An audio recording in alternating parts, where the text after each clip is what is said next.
of the United States of America and to the republic for which it stands, one nation, under God, indivisible, with liberty and justice for all.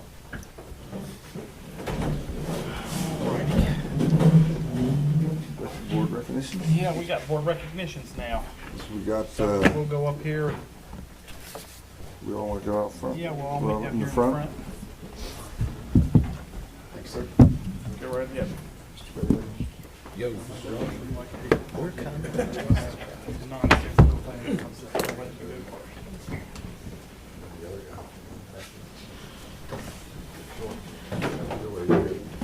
Thank you. Okay, we are going to move to our board recognizes portion of this meeting, always our favorite part of any meeting. We are going to begin with the 110% Club. Miss Vanessa Hale, if you want to come on up, Miss Hale. Alternative education.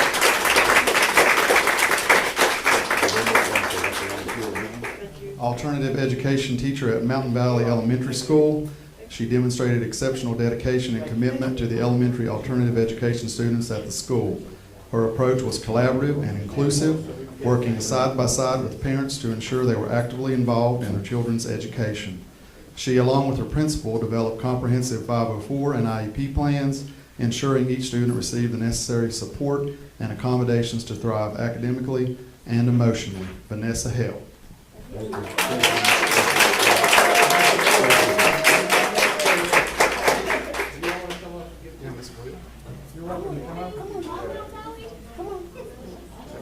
Or get the Mountain Valley crew in here with them, whatever they want. Yeah. Y'all want in here? Get everybody in here. Well, I'm going to stand up here. Let's stand up. Here comes Mountain Valley. Good one. Teresa, get in there. No, Y'all get in there. it doesn't matter. They can come here, whatever you want them to do. Everybody in here. Everybody can come around this way.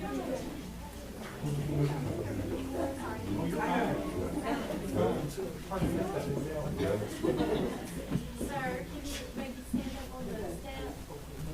We're all right. There we go. Good? That's good. I got everybody. All right, 1, 2, 3. Say cheese. Mountain Valley. Thank you.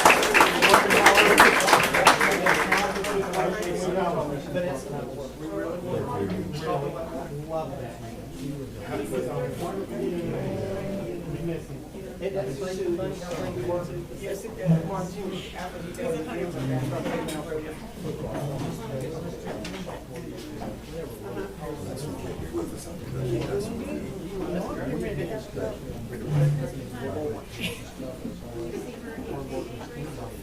Is that right? Oh, yeah.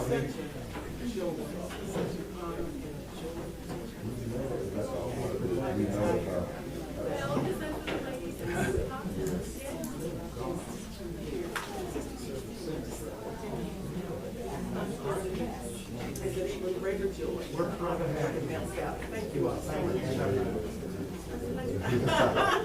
I've been on over there before. Thank you all You're so much. welcome. Thank you. Our next honoree is for 110% Club, and he was unable to be with us this evening, but we do want to read the recognition. Mr. Joe DeBella, driver and delivery person for Mercer County Schools Pony Express Delivery Service, which we call PEDS, is nominated by Kurt Lester, Assistant Principal of Princeton Middle School. Mr. Lester says that Mr. DeBella goes above and beyond what is required of him. He works hard carrying boxes and mail to the schools in Mercer County. At the maintenance department and warehouse, you will always find Mr. DeBella doing something from sweeping floors, stocking, or helping others with whatever they need. Staff refer to him as a very kind man who is always willing to help whenever needed. Thank you, Joe. Joseph DeBella.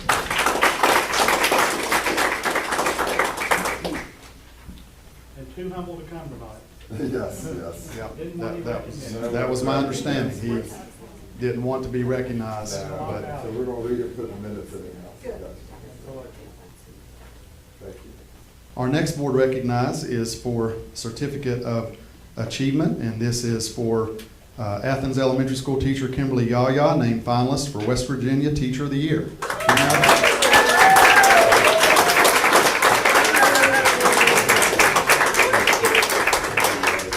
This is such a big deal, we wanted to read the entire press release, so I'm going to start with that. Mercer County Schools is proud to announce that Kimberly Yaya, a dedicated 4th grade mathematics teacher at Athens Elementary School, has been named one of 5 finalists for the prestigious West Virginia Teacher of the Year Award. Kimberly Yaya brings 15 years of teaching experience to Athens Elementary, where she has consistently demonstrated her commitment to excellence in education. Yaya holds a Bachelor's of Science in Elementary Education with an endorsement in General Science for grades 5 through 9 and a Master's of Education in Leadership from Concord University. In addition to her classroom duties, Yaya is actively involved in various school and county initiatives. She serves as a Reading Bee coach, a member of the leadership team, the social committee chair, and county math trainer. Her dedication to the professional development is further exemplified by her selection to represent Mercer County in the West Virginia Leaders of Numeracy Network. Yaya is renowned for her willingness to train, collaborate, and share her experience with fellow educators. She meticulously crafts lessons that incorporate the mathematical habits of mind, ensuring they are strategically designed to meet the diverse needs of her students. Her classroom environment is lively, filled with laughter, singing, and dancing, where she fosters strong, lasting bonds with her students. Kimberly Yaya's passion for teaching and her innovative approach to education make her an invaluable asset to our school and community, said Shelley Weiss, principal of Athens Elementary School. Her dedication and enthusiasm inspire both her students and her colleagues. As a finalist for the West Virginia Teacher of the Year, Yaya's outstanding contributions to education are being recognized at the state level. Athens Elementary School and the entire community celebrate her achievements and wish her the best of luck in the final selection process. Kimberly Yaya. I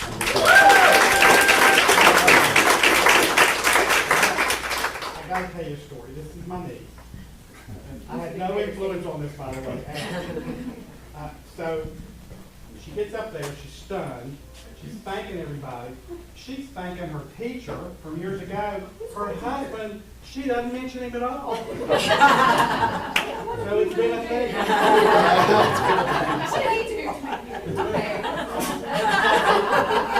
So it's still happening. Thank you, guys. Thank you. We're done. That's it. They're doing something big, but they're doing something good. They're doing something for us. Ready, President? There you go.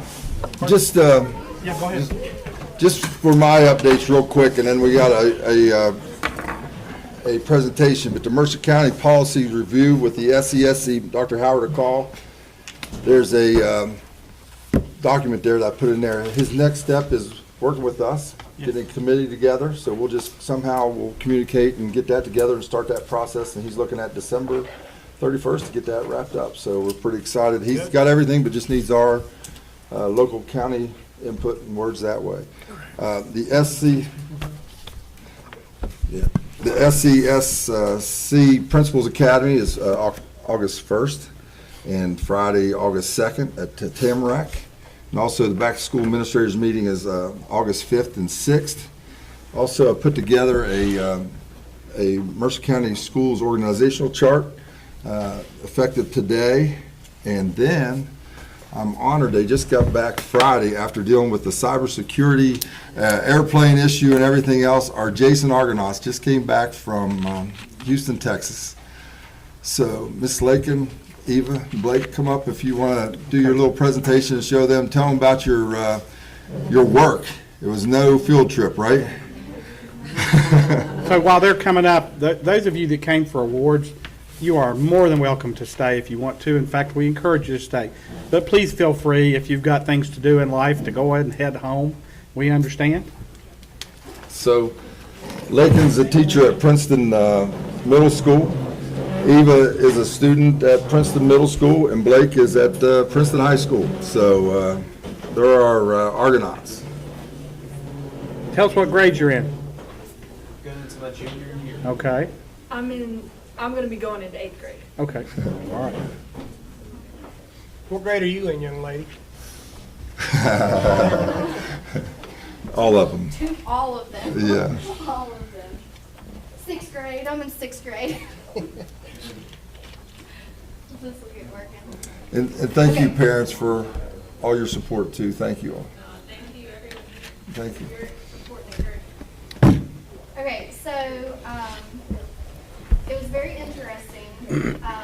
getting home. I woke up at like 2:30-ish a.m. And was talking with Jude, who was over this, and she's like, we're not going anywhere.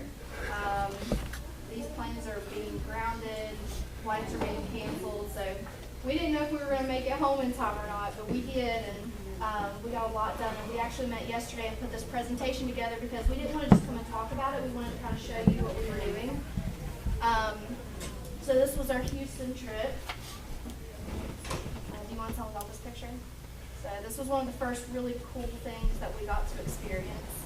So this is one of our it's actually our very first guest speaker. Her name is Dr. Monica. She's an amazing woman. She actually worked for NASA, and now she currently is working with cybersecurity, and she's going back to NASA. So she's seeing what she can use cybersecurity for, because she goes into Russia and talks to them about their deals, and she has to come back. And she talks about how unsafe it is to go there with our current cybersecurity, and how they have to do everything on paper, and how they can't communicate outside back into America. Yeah. And she was one of the only women in her department. She was also one of the only African Americans in her department. So she kind of paved the way for so many other females and African Americans to go into this field. So we were very honored to meet her. All right, so this was the night before, well, actually it was the morning of it, but it was still pretty dark. It was early. And that's us getting on the flight, and then that's when we first landed, and then that is Blake and Eva when we got to the campus at Houston. So this is just kind of our first evening. As you can see the first photo here on the left, that's us all meeting at the airport. And, kind of like the first evening, we just got our journals, which, do you have your journal? I think it's over there at the table. They gave us our journals, and we got to, document what we were doing, talk about things, just journal whatever. And basically, we got to have a nice meal when we got there at campus. We went to the cafeteria, a wonderful campus. We got to see an alligator. There was an alligator in the pond. So that was surprising. But it was a very nice evening, and the food was just immaculate. Yeah. So these are our journals. So like you said, it was no field trip. It was no vacation. We did a lot of work, as you can tell. This thing in just a week, how used and abused it is. I have so much written in here that I can keep forever, and they have theirs too. What campus were you on? University of Houston, Clear Lake. Okay. Okay, and this is more went to school in Jared, Monica. yeah. Good law school. Okay, go ahead. This is her favorite. I know you've seen the pictures. I look a little angered. I promise I was just really focused. So this is Limitless Space. That's called the company name. And this is us meeting with Dr. Sunny. And he's talking about space warping and the ways that they can propel through space. So you can see the little diagram right there. It looks like something you would see out of maybe Star Trek or something. And then in the middle you have a vacuum chamber, which is where they're testing out their ideas because it's the closest thing you can get to space. And then on, I guess at your left, there's the micro, like they've got a microscope that they're zoomed into. And it's just, he was so intelligent, and the way he spoke about everything, and you could see the passion and everything. It was mind-blowing, really. So what they're working on here is the space in between two metal plates, the empty space, and how to make negative mass. Yeah.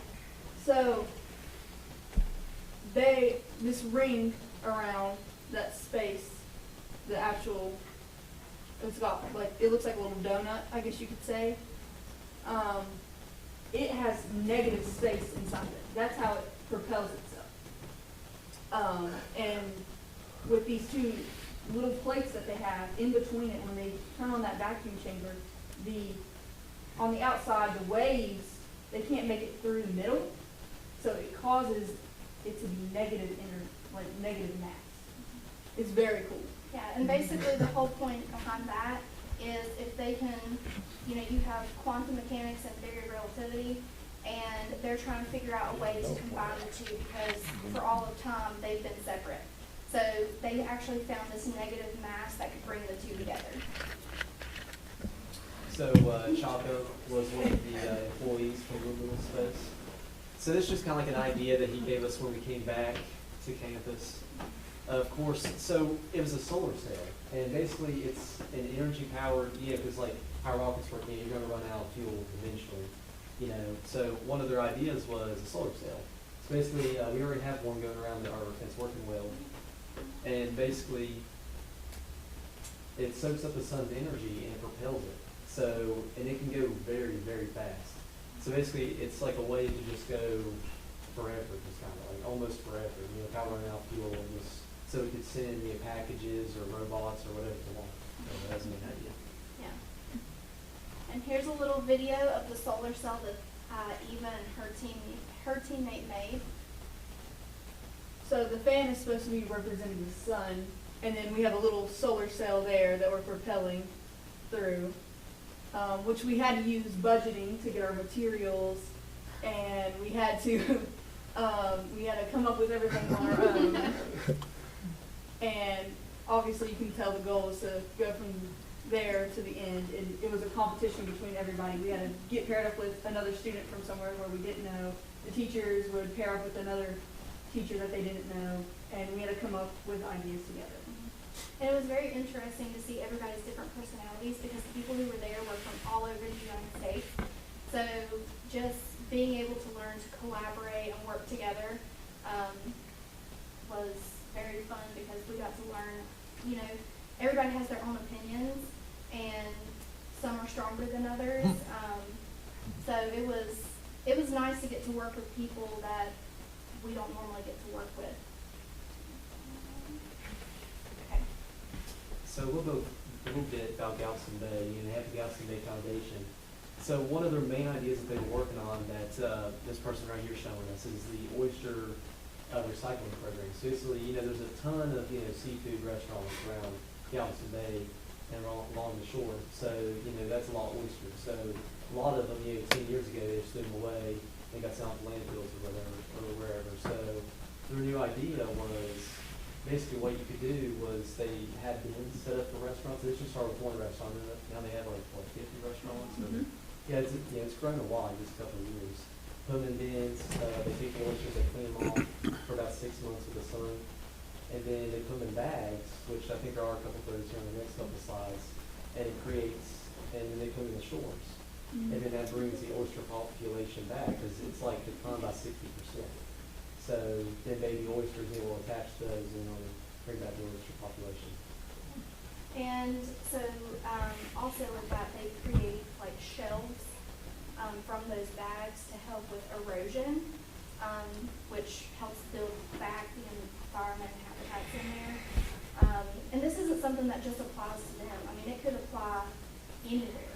I mean, this is a great idea that if there's erosion, habitat loss, this isn't just specific to them, but this is their idea.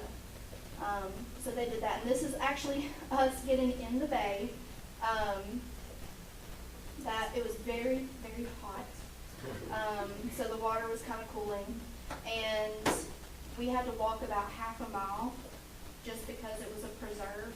So we couldn't take the bus in, we had to walk. And then the kids were able to actually get in the bay and sing, and then look at the creatures that were in there. So that was a pretty cool experience.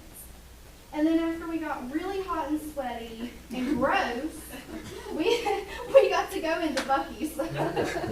And it was a lot of their first time ever being in a Buc-ee's. So that was fun. And then, of course, the whole reason behind us going was we had a project that we had been working on. And we created an app for the Galveston Bay Foundation to help raise awareness and really get youth more involved because that's the next generation coming up.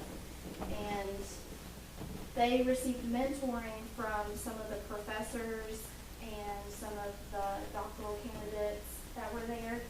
And we actually had one, the guy up here in the blue polo, he was actually a Jason Argonaut.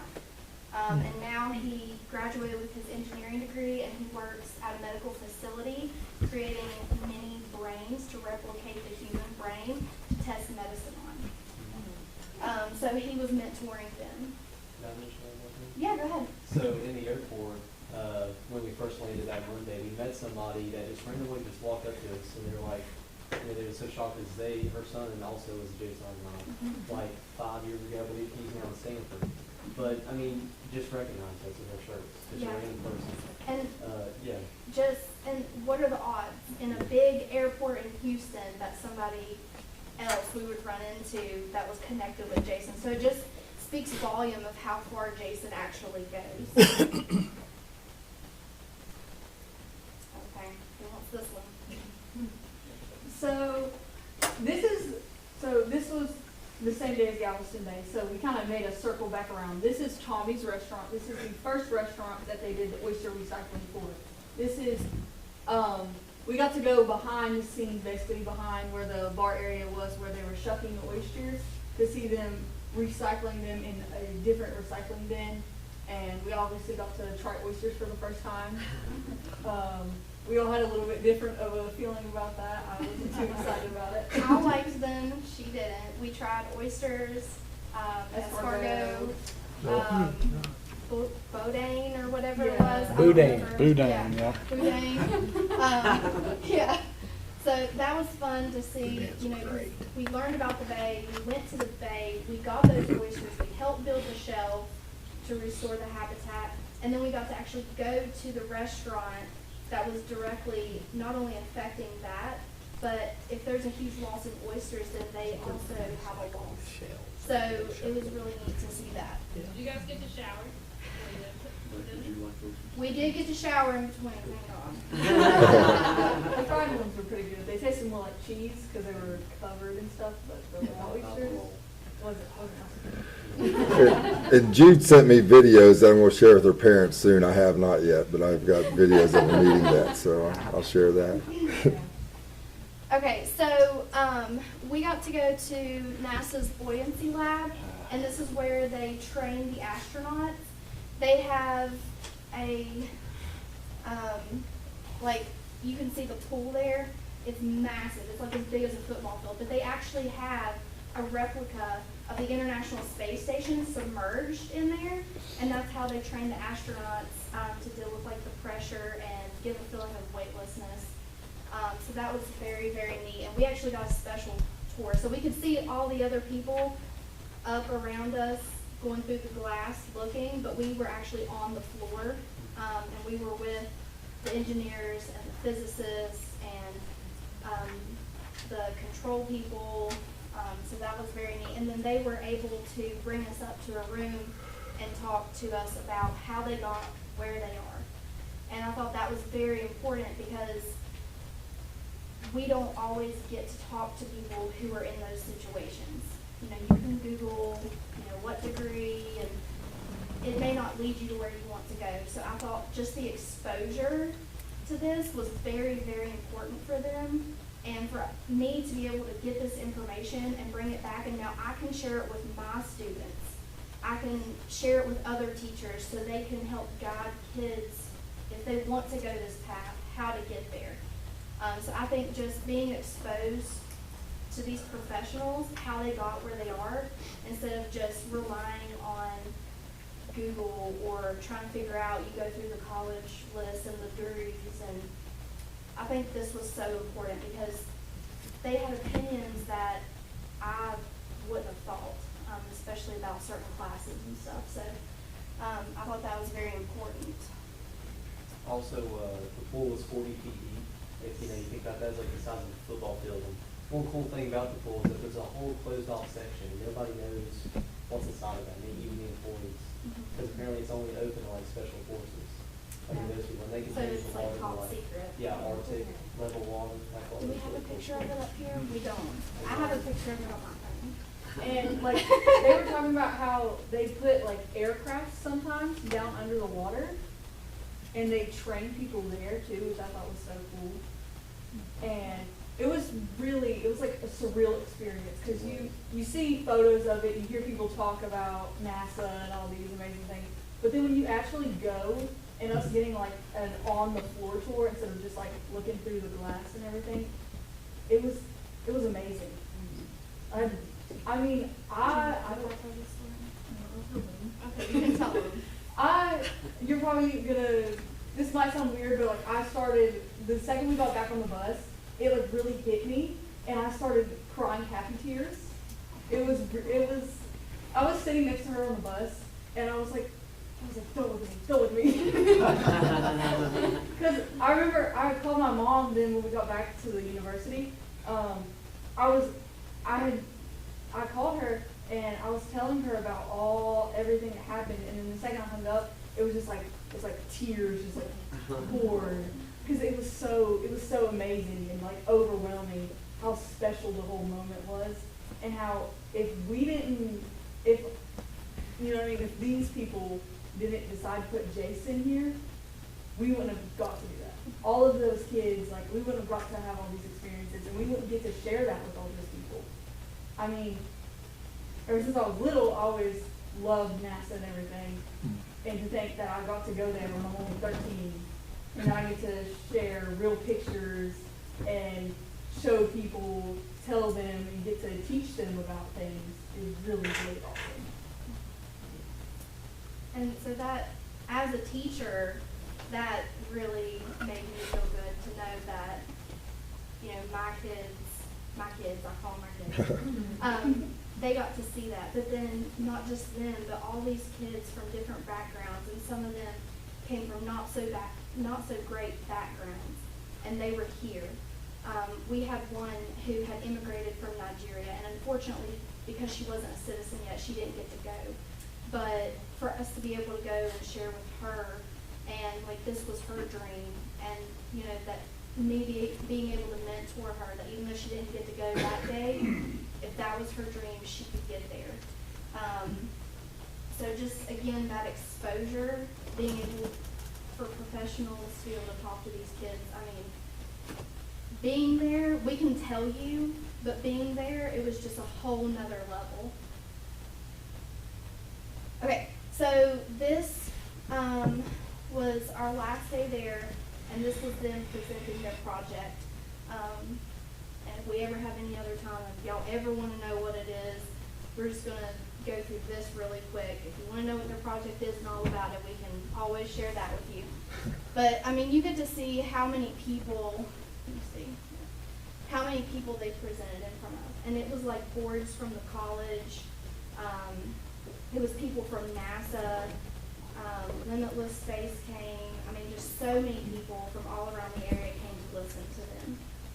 And just so y'all know, afterwards, some of the adults came and talked to me and said that their project was the most well put together, and that they were the most well spoken out of all of the group. So I'm super proud of them.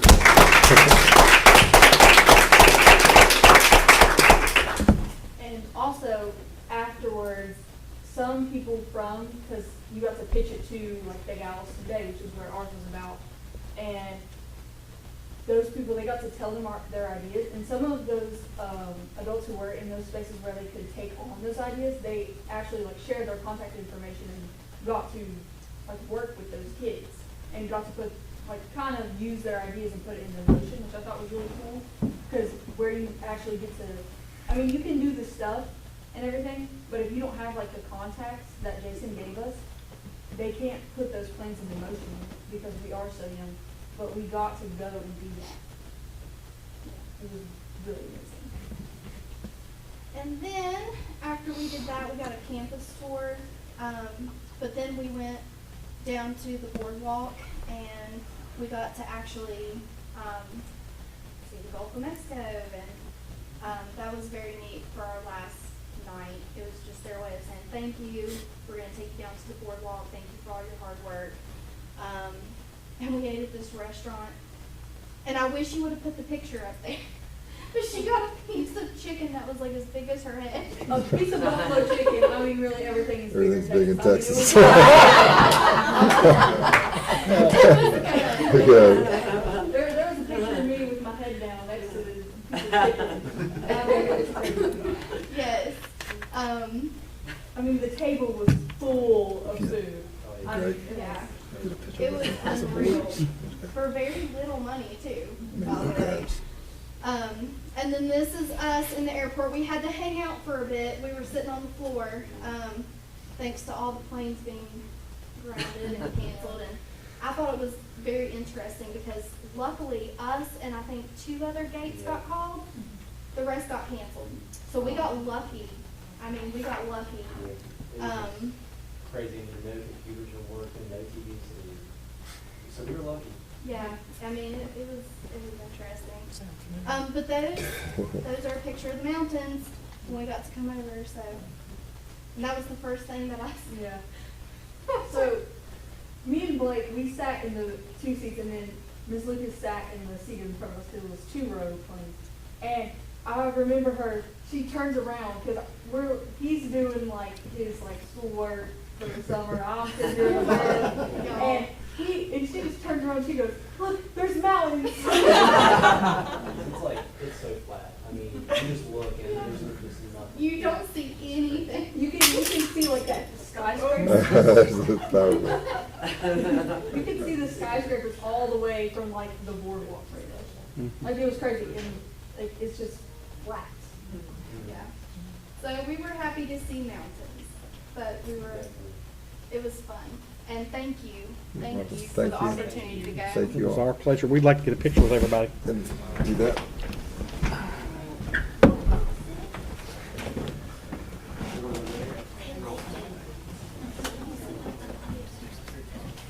All right, you guys get the spot over in the middle.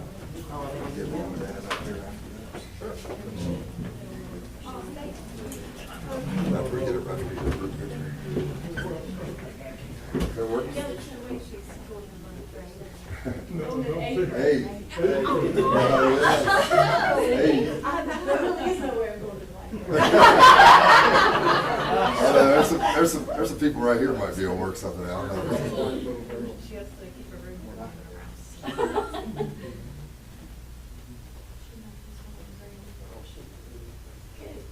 And what was the best thing about the mom? Mom and Dad? Mom, each of you tell us what was the best You thing. guys want to get in the picture? I'm gonna be honest with you, and The food. Yeah, you can do good. Yeah, I'm jealous. Oh, you're welcome. Can I get behind you? It's like Greg, I'll be up top.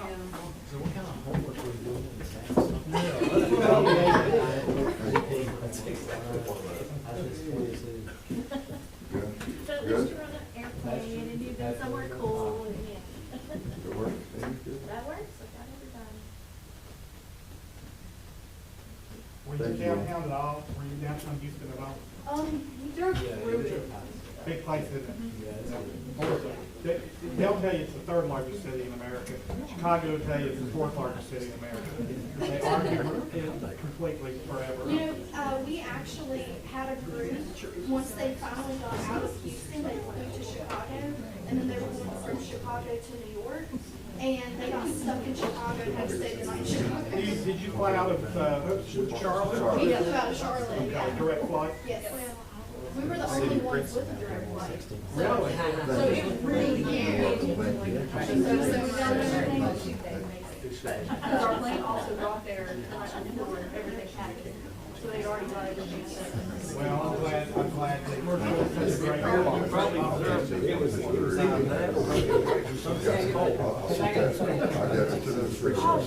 job. Thank you all. Well, I always say, you know, tell Bill Armstrong that he was 43, 44 years old. He landed on the moon, he lived to his 80s. What do you do after that? There you go. I mean, what do you do after landing on the moon? I would not have guessed that. I lived in Houston for 3.5 years. Where I went to school.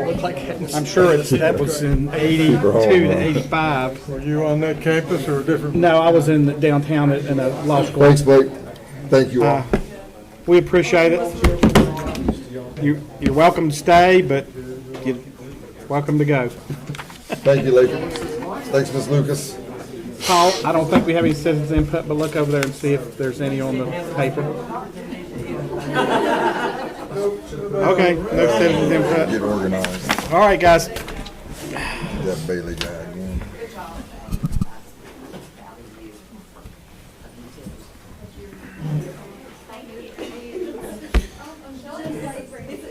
And yes, we'd like them to come back to show us the app. Sure. So we can see what the app looks like. All right. Policy 2322. Dr. Atkins? Gotcha. Just quickly, they're a hard act to follow. I did want to share that, and Mrs. Mitchell will share about secondary, but the last week of June, we took advantage of the Invest conference that the State Department put on in Charleston. It provided a lot of different professional development opportunities. We sent 18 total elementary teachers, and we split that with 8 primary, 8 intermediate, and made sure every school had a representative there. They went to different sessions: earth and space science, vocabulary comprehension, foundational skills, math, building thinking classrooms, science, reasoning workshop, numeracy workshops, dyslexia sessions, all different aspects of literacy and numeracy that we've been talking about and will continue to focus on. And we are going to use those individuals to train and collaborate at their own schools. That's why we made sure we had someone from every school there. And then we'll also use them on the district level, like we have our numeracy and literacy members, and of course Kim, that's teacher of the year and finalist in state. She's one of the numeracy leaders. So we're excited about that. We were able to take advantage of every spot that was available. And I haven't been able to talk to debrief with them, but I've talked to some of our team that went. Also, I do want to brag on our science reading team. We have a liaison from the State Department that comes down and meets with us once a month. And some districts seem to, from what we've been told, have a hard time having a strong functioning team. Like they just can't work well together or collaborate with the state, or have a hard time working with their principals or whatever the case may be. So the state contacted us and wanted to know if our team could present about being a good team, about how to be a good team. And so we went through that. I did not go. I let Amber Wright take the lead on that. So I think she and Pam and Rhonda and LaCosta Hodges and Oakley, I think, replaced me. And I think that was all. Shannon went. And they presented to 250 teachers and principals in the building just about how our team works and what we do to be able to collaborate and work well together. I think told a couple of jokes at my expense since I wasn't there, which I gave her permission to do that. But we're just proud of that, and that the team was recognized in that way. Meet them again next Monday. We meet monthly, and we're going to keep our mission rolling with literacy and then also with numeracy this year. So just excited about that. I wanted to share about, we did have our summer academies at Princeton Primary and Bluefield Primary, but it serviced all elementary schools. Had about 75 students participate, 2 really good weeks, and every student either maintained or improved in the pre and post tests. Worked really well, with a lot of really good things, and this was the first year we had this type of a camp, of a program, and so we'll learn from it and build on it, but it's tied directly to the science of reading and the numeracy aspect of the Third Grade Success Act. So this is part of that. There was qualifiers to be able to participate. See, how were the students chosen? The students were chosen by ones that needed the most help based on the criteria set by the Third Grade Success Act. Cool. And really excited about it. Had really, really good weeks, and we provided bus transportation to our outlying schools and tried to accommodate those needs. And I don't know that we had any that couldn't come, or because of the transportation issue. I wasn't told if we did. We tried to do that, and it's very expensive to have a program like that just for 2 weeks and 2 sites. You're at least 80,000, maybe closer, between 80 and 100,000. So, that's why we tried to provide the transportation. But it was really good, and we'll debrief on that with the principals after things settle down Kelly Stanley was principal at Princeton site at her own school, and Melissa Booth was our principal at Whipple Primary. So two really good things. Mrs. Mitchell, anything? Talking Just about come records, back. I was just gonna say ditto, Yeah. that he said today, I'll just ditto. We did, secondary did, of course, participate in the Invest conference, and we had 26 disciplines represented. We had 10 teachers in secondary math, and then we had 5 in ELA, and then we had each of the other science, social studies, the arts, foreign language. We had 3 administrators, and then we had a CSI person who attended. I have not met with them since they went to that. Several of them were gone this week. They've gone to a Europe training. So when they get back, we'll meet next week, and they'll educate me a little bit more. CTE can be included in this.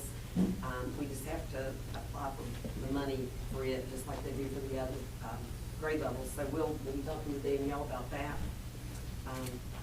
I have 4 people right now here from the central office. And then we have several high school and middle school principals are there as well. That's with the policy on the cell phone for discussion too. We wanted our middle school and high school principals to be available. Several of them are at the Gear Up if you need their voice the next meeting or whatever you guys. They also, they'd be glad to come and talk, they just Yeah. were not available. Well, sure. Yeah, Are we that gonna, makes sense. are we gonna discuss making any changes or improvements to this policy? That's for discussion purposes, yeah. Yeah, good. Yeah. Anything else, Mr. Mitchell? Rocking and rolling, just trying to get it done. That's it, President Pruitt. Okay, next item on the agenda is approval of minutes of July 1st, 24 and July 8th, 24. Is there a motion to approve? So moved. Is there a second? Second. There's a motion and a second. Any questions, comments, or discussion? Then on the motion, all in favor signify by saying aye. Aye. Opposed likewise. That motion carries 4 in favor and none opposed. Under unfinished business, we have policy, second reading of policy B02, which is board member compensation and expenses. If you guys remember, when the law changes compensation, which happens very rarely, the way it had been previously written, we didn't have to do anything, but there was a change in the number of meetings. There was also compensation for training sessions, which has never been done before. So the policy was changed, sent out. I had a suggestion, and that's why I wanted to wait. After provided by law, instead of talking about the statute and how many meetings and training sessions, I thought maybe we should approach it the same way that the prior administration did relating to the maximum rate of pay for compensation, and say something like, per meeting attended not to exceed the maximum number of meetings provided by statute to include training sessions toward required CE hours. And what that does is it never has to change again. If the legislature can change it every year from now on, and it never changes. Which they probably will. Yeah, I'm not sure that I got a good handle with the number of updates we've had, what we're actually doing now, to be honest with you. Well, you know, we were told that training sessions did not make it through, and then here, 10 days ago, we get an email that says, well, you're going to get, and it's like, okay, I don't think the left hand and the right hand have a clue. What about the number of hours that we're, That's still with the old, it's still the old hours, right? but yet, then here, there's still two compensations for attending. And they consider a training session the weekend. So I It's think, not 2 days. I think changing it to more generic terms is the right thing to do. Then they can figure out what they're doing, and we'll already be in line. So do I need to send that to somebody, or did they get it, is the question. Because what the language does is it basically does exactly like the compensation. It's whatever the statute provides. Per meeting, per training. So I can email it to somebody if that's what you want me to do.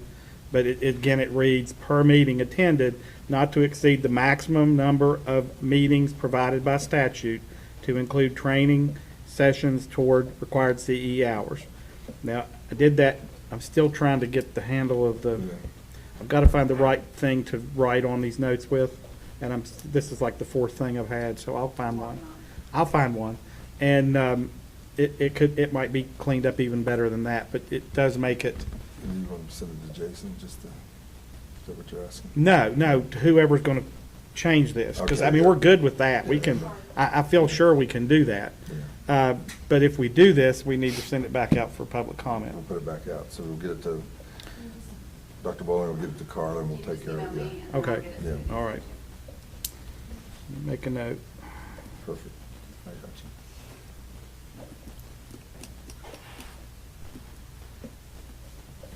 So if that's the case, then any board members, any other thoughts, suggestions, ideas, opinions?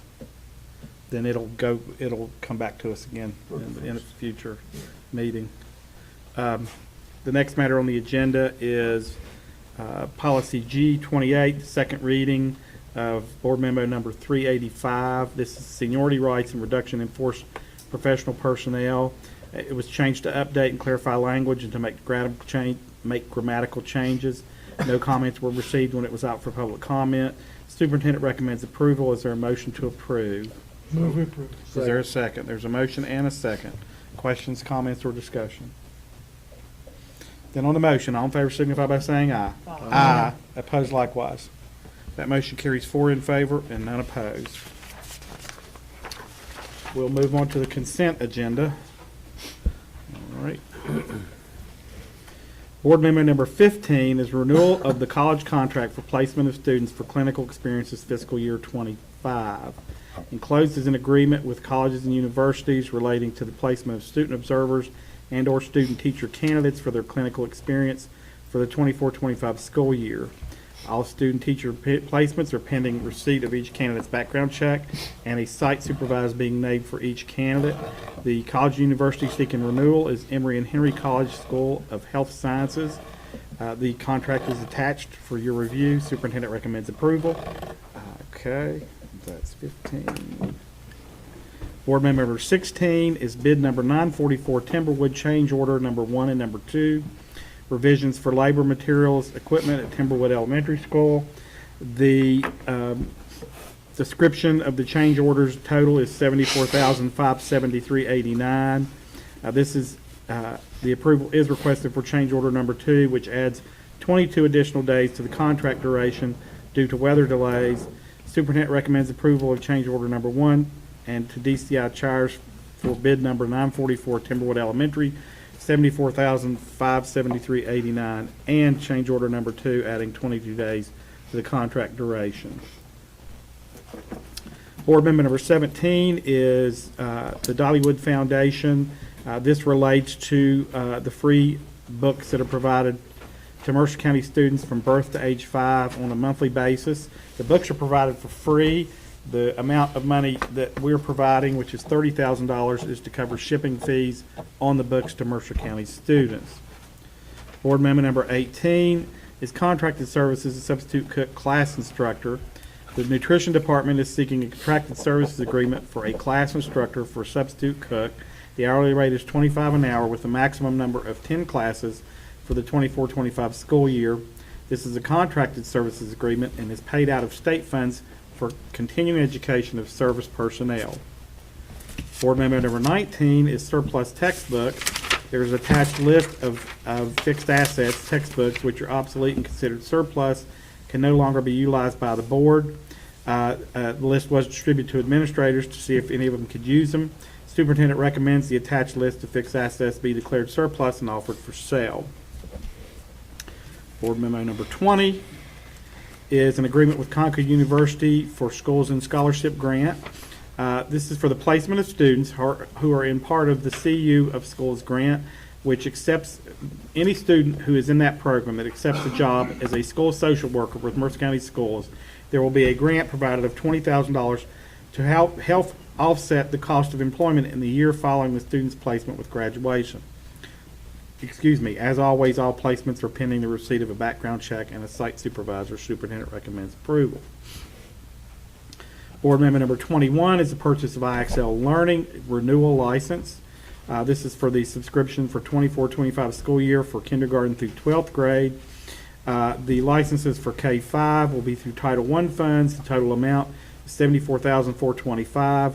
The grades 6 through 12 will be paid through the 21st Century Technology Funds for a total of $79,925.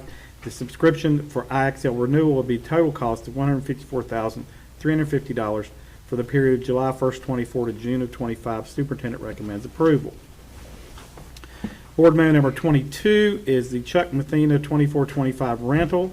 Attached is a document that outlines the dates and times for activities utilizing the Chuck Mathena scanner by the school system for the 24-25 school year.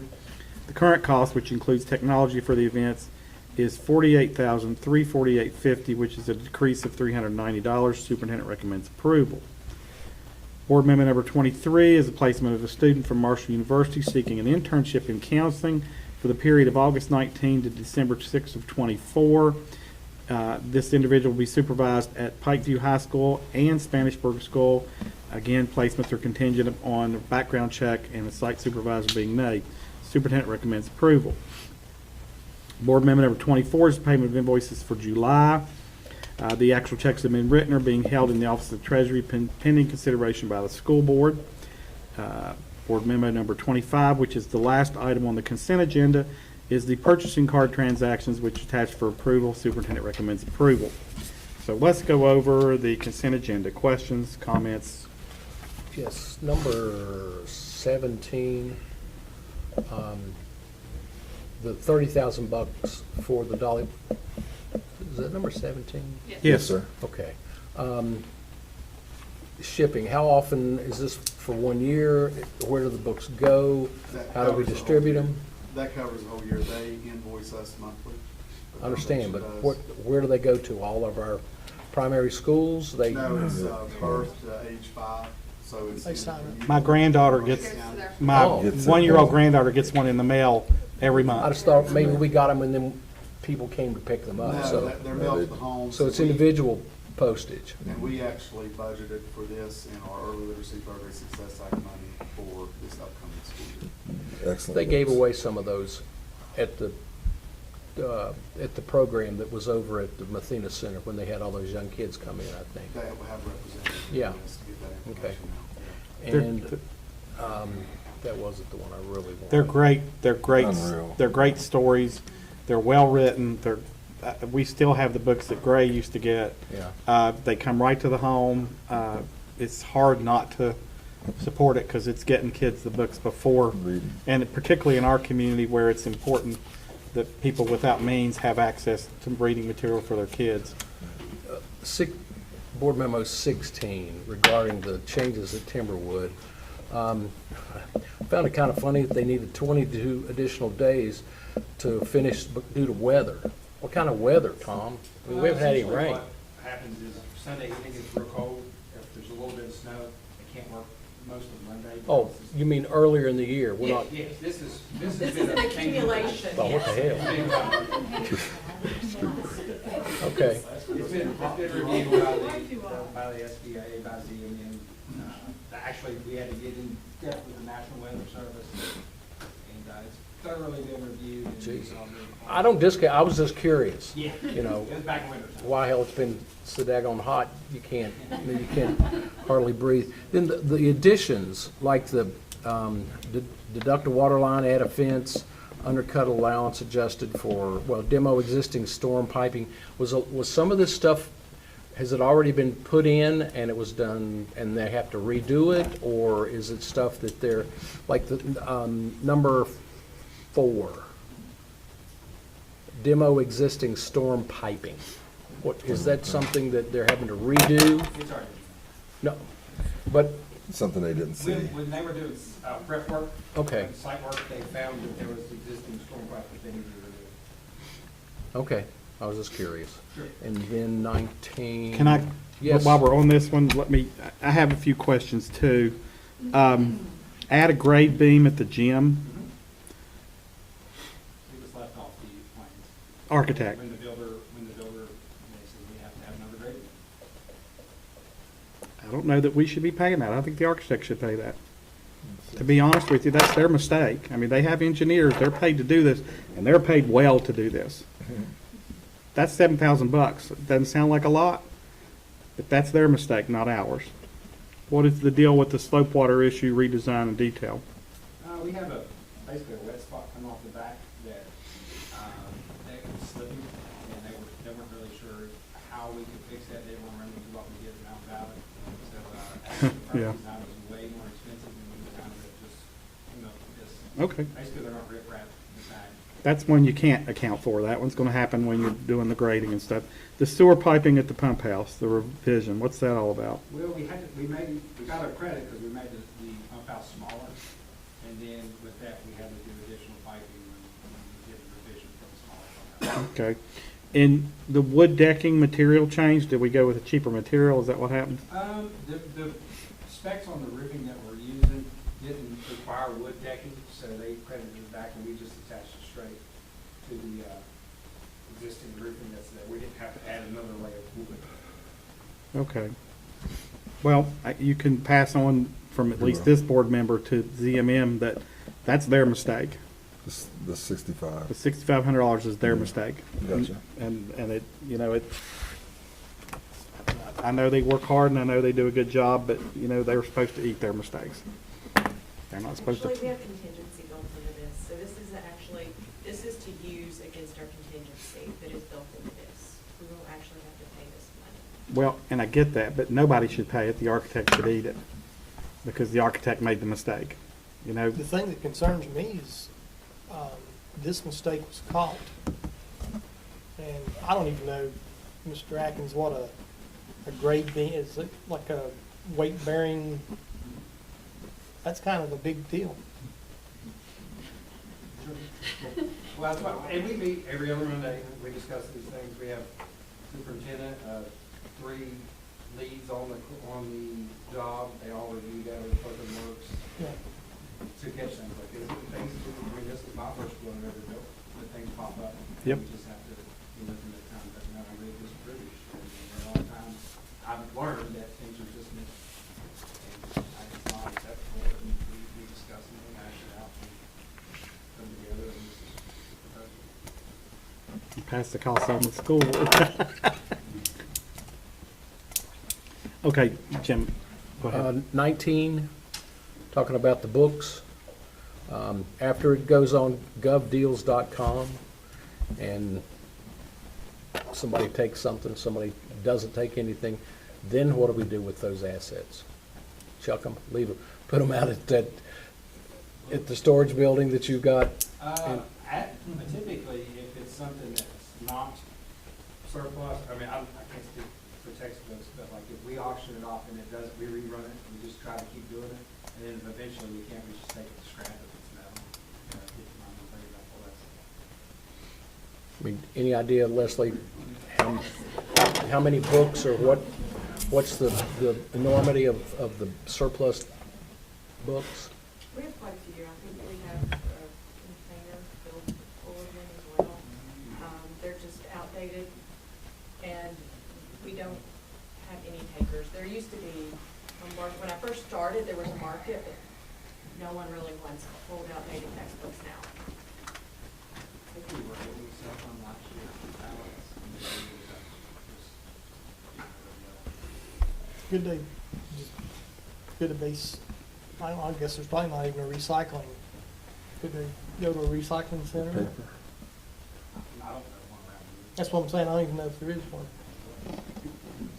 Talking about, Athens recycles, don't they? Maybe we can just find a big dumpster in Athens and take them out of there. But they don't do that anymore. They're not doing recycling anymore? They're recycling, but they bring a wagon around every Wednesday, and we bring our stuff too. Oh, okay. And it wouldn't hold all those. Okay. All right, anything else? No. Anybody else on the consent agenda? Move we approve. All right, there's a motion to approve the consent agenda. Is there a second? second. There's a second. There's a motion and a second. Any further conversation? There appearing to be none. On the motion, all in favor signify by saying aye. Aye. Opposed likewise. That motion carries 4 in favor and none opposed. All right, let me find my 26. All right, 26. Board Amendment number 26, it's the purchase of elementary math textbooks. This one kind of got under my skin. I want the State Department to explain this to me. So we're having to reapprove textbooks we've already selected because of a change in the policy. Is that not correct? That's correct. It's actually not a change in policy. It is actually an enforcement of the policy that's been in effect forever. Okay. Which is you cannot pay for things in advance. And counties were paying in advance for 3 to 5 years of textbooks and getting replenished. So we would pay up front for 5 years. They would use all our money and we would get just automatically restocked. It didn't account for any declining enrollment. It didn't account for any change in grades. If you had one large grade, you had to buy additional books if you didn't have enough books. So what this allows for is actually, it was a very minor cost increase, and it allows for us to still have a 5-year contract, but we order what we need versus if you ordered what you wanted at the first year. And I will say math was exactly like this when we adopted math several years ago. We realized it was a mistake. We had a 5-year contract. We threw all of those away early. And this would allow for us not to have to do that. You do it once. If you have a change, you can make a change. If you have enrollment that's a bigger kindergarten class, that can then follow them every year through that adoption.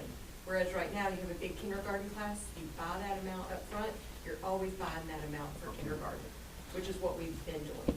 So We this, feel like it'll offset. It Probably actually absolutely save will. money in the long run. it And so absolutely- these are workbooks that the kids write in and you throw them away? any type of book. This is the elementary math textbook Why material. But Why the do you have to have a policy- new book every? The policy is for new books. These are mostly consumable. Most new textbooks are consent. All right, let me get this on the floor now before we go any further. Consumable means they use them. 'Cause- Write in Right. and stuff. Yes. I have more questions. So, is there a motion to approve? So moved. Is there a second? Sure. Now, these were previously approved for the purchase price of $448,851. I totally understand your perspective, but I did the math, and if the amount stays the same, it's gonna cost us $600,000 over that same 5-year period.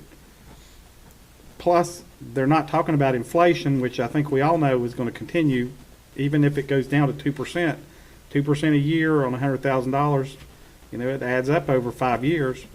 I get it, we have to follow the law, but this is gonna end up costing us, I think, more than what we paid. I understand the idea behind the waste, that makes sense, but 5 times 128,000 It's over $600,000. is But it over won't- 600,000. It won't necessarily be that much next year, will it?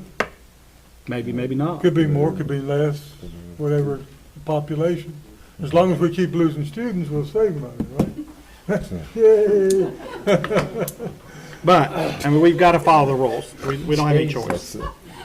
We don't have any choice. We've got to follow the rules. But this is another one of those things that kind of binds us. We'll invest that money, I promise. We'll put it right in bank. It's invested already. I do not doubt that at all. You handle our money well. I just get frustrated with policies that are short-sighted and don't think about these kind of things, because somebody should have pointed this out in the conversation with the State And Department. it is a set price. Our price won't go up per book over that 5-year period. Like you're talking about inflation. Just a number. Okay, So that does help some. that does. But they're going to give us a better price. If I know businesses, you get a better price if you're locked in for 5 years than if you buy yearly, because you can always change in that 5-year period. So anyway, the superintendent recommends the approval of the purchase price for $128,926.30. Is there any further discussion? None. Then on the motion, all in favor signify by saying aye. Aye. Opposed likewise. That motion carries 4 in favor and none opposed. I don't have to like it to vote for it. You gotta do what you gotta do. All right, come on, don't do that. Do that. There you go. Board Member 27 is the same exact thing, only this is the secondary math textbooks. This is 6 through 8, and the textbook purchase price for July 1st, 24 to June 30th, 25 will be $46,315.35. The purchase price for the 5-year period was $202,325.50. but we can't do that. So the superintendent recommends approval of the one-year purchase for $46,315.35. Is there a motion to approve? Move we approve. Is there a second? Second. Motion and a second. Any further discussion? Well, here's another case. We're up 6,530, it's gonna cost potentially cost $30,000 more at this rate, at 46,000 over the course of 5 years versus the 202,325. So that's another $30-some thousand dollars. So we're looking at, between the two, almost $100,000. Well, and the only way we can change that, I think that's statute. I don't think that's, I mean, there's a policy, obviously, but I think it's statutory that we're not permitted to contract more than 1 year. But we've done this since I got on the board in '98. We've done 5 years. The first year is a little more expensive because of resource kits and other future materials and supplies that you won't buy here. Okay. So on the motion, all in favor signify by saying aye. Aye. Opposed likewise. Motion carries 4 in favor and none opposed. Board Member number 28 is the elimination of the extra school psychologist position. Mercer County Schools is seeking approval to abolish this position. The position was added to combine the duties of a behavior analyst position with our school psychologist position. Superintendent recommends approval. Is there a motion to approve? So moved. Is there a second? Second. All right. What are we doing here? I mean, I got the memo, but So when Dr. Shaw retired, I asked his permission to abolish the behavior analysis position and seek for schools like position to do testing and functional behavioral assessments, VIPs. So that's why we advertised for this position. When we advertised, we had only 2 people apply, but they didn't have their credentials out yet. So then we're going to abolish this because school's getting ready to start, and I will need someone to write behavior assessments for all of our kids' IEP. which is why we're doing the next, which is the next memo. Yes, so the Okay. next memo, that's why I ordered that I'm going to hire another special. Okay. And my practice is always bring, anytime we change a position, post Makes- one, bring that to you, and then it's all in the minutes, those things change, so Makes sense. try to do that with you. All right. Any further discussion, questions, or comments? No. And on the motion, all in favor signify by saying aye. Aye. Question. Opposed likewise. How do you know which That one? motion carries 4 in favor and none opposed. All right, part 2 of this discussion Okay. is Board Member 29, which is the approval of a specialist position. We're adding a specialist position to the Office of Special Education. This position will require all specialists to write and develop their schools' students' behavior plans. The additional position would allow fewer schools, less travel time, thereby creating more time for them in their assigned schools. Superintendent recommends approval. Is there a motion to approve? So moved. Is there a second? Second. Motion and a second. Anything else on this one? And on the motion, all in favor signify by saying aye. Aye. Opposed likewise. That motion carries 4 in favor and none opposed. Board Member number 30 is a temporary salary payment for homeless services eye care facilitator. This is one of those situations where salary, we've got the position, but the grant's not here yet, so we're waiting for the money. So we need to go ahead and pay this individual, or they're going to go without paydays. So the idea here is to pay it out of general funds to cover this position until the grant funds are received, and then I guess we'll backfill at that point. This is to ensure there is no disruption in compensation and can continue to perform the duties as we've requested. So the superintendent recommends approval. Is there a motion to approve? So moved. Approved. Second. There's a motion and a second. Any further questions, comments, or discussion? When does the grant money come? We're not sure. It will be effective July 1st, so we'll get all of the funds. It's just, sometimes it takes them a little while to, complete all of the paperwork and documentation and get it to us. We got the verification that the grant was coming also, that's why we rescinded the personnel issue in the past too. We There's, just don't have that fund set up yet, so just to make sure that if this happens to be one of the auditors pull, we want to make sure that it's documented correctly. so there are positions like this where we don't know that the position's actually going to be funded until pushing right against the times. And then, oh yeah, we're going to pay it, and then you end up waiting for money while they do their thing. That's what I thought. Okay. All right, there's a motion and a second. Any further discussion? Then on the motion, all in favor signify by saying aye. Aye. Opposed likewise. That motion carries 4 in favor and none opposed. Okay. Board Member number 31 is an amendment to our comprehensive our schools comprehensive education facilities plan that includes the addition to the Mercer County Technical Education Center. The addition must be reflected in the CEFP before we can request funding from the state building authority, the school building authority. Once approved, the amendment then has to be approved by the West Virginia Board of Education. Superintendent recommends approval. Is there a motion to approve? So moved. Is there a second? Second. A motion and a second. Questions, comments, or discussion? Then on the motion, all in favor signify by saying aye. Aye. Opposed likewise. That motion carries 4 in favor and none opposed. Thank you, Andy. All right. Number 32 is the first reading of policy I-41, Mercer County's Blended Robotics League. This policy is being changed to update and clarify language to make grammatical changes. No action is required at this time. Mr. Thomas. President Prudich, the changes are bolded. We did, one thing that I know we had a lot of discussion about is the assistant coach position and anything. What's that? Assistant volunteer. Yeah, we, and Mr. Belcher's back there behind us somewhere, I think, but, and we didn't get to the position, you know, this policy was adopted a year ago, and then you do it for a year, and you realize we need to tweak this and tweak that, and Mr. Prudich is very involved, so he knows some of the things he saw in the events, particularly the large Saturday events. And Mr. Belcher said we had a couple of places where it was really close that we would have kids that wanted to participate, qualified to do so, but we didn't have staff to be able to be their coach. Now, they would never be the only coach. You know, it would have to be a professional staff head coach, just like we would do with athletics. And then you would have a volunteer assistant coach if that happened. They went on to states or worlds or whatever. Your professional staff would assume responsibility. And there are other few changes there. Derek, are you back there? Yeah. Any questions Derek can answer to you all that you guys have? I did want to ask a question. These people don't call it the head referee. That's not the name, the title they give it. There are referees, but there's no head referee. Derek, for the life of me, I can't remember what I'm called now. It is. No, there's the head judge. You serve as It's the judge advisor. That's what it's called. head judge. You do have a head referee that's responsible for you. Okay, he's the one out on the floor. He's on the floor. He's Okay. responsible for the final call. All right. Good deal. No. All right, I was confused because I thought I didn't do that. All right, so this will go out for public comment. Yes, sir.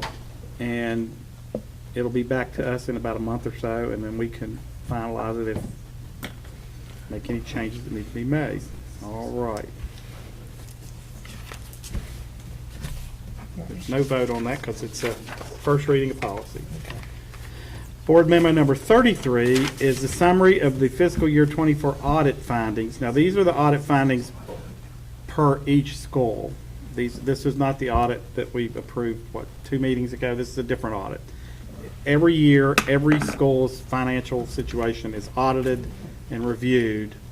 And so for public purposes, we make sure the audit, several schools had no audit findings. 1, 2, 3, 4, 5, 6, 7, 8, 9, 10, 11, 12, 13 schools had no audit findings, which is pretty good.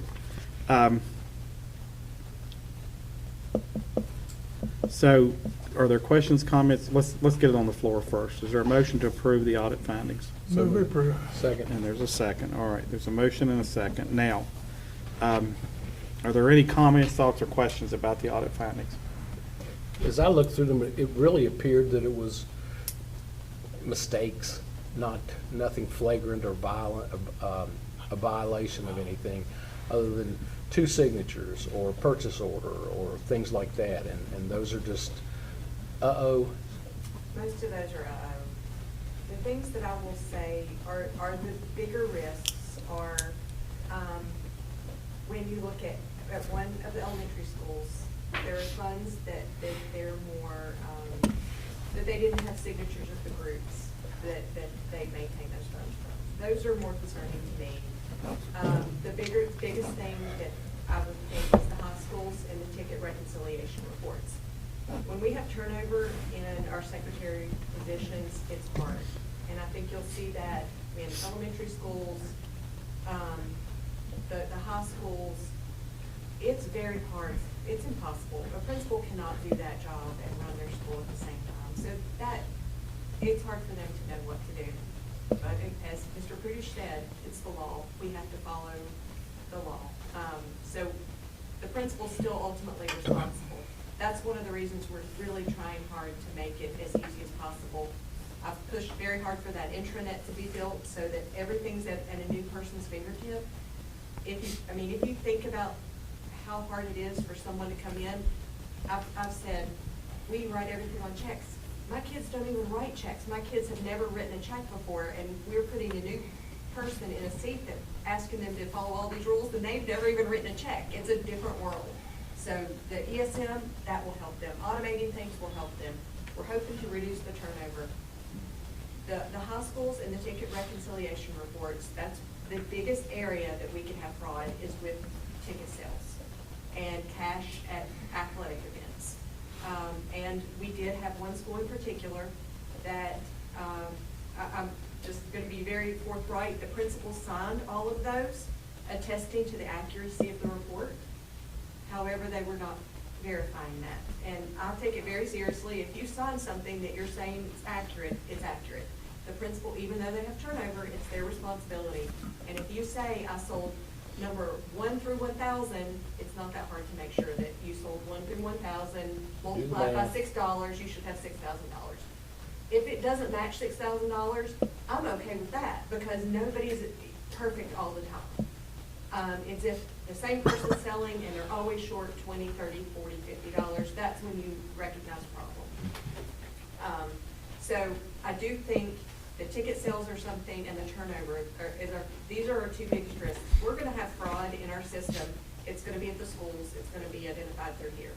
Not really concerned about those little signatures. And I'll be honest, if they just missed one when I was auditing it, I'd say it's not miss.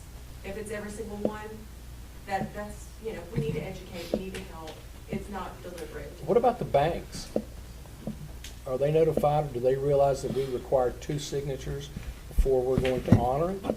The banks are not required anymore to honor 2 signatures. They do not do that. They will not do that.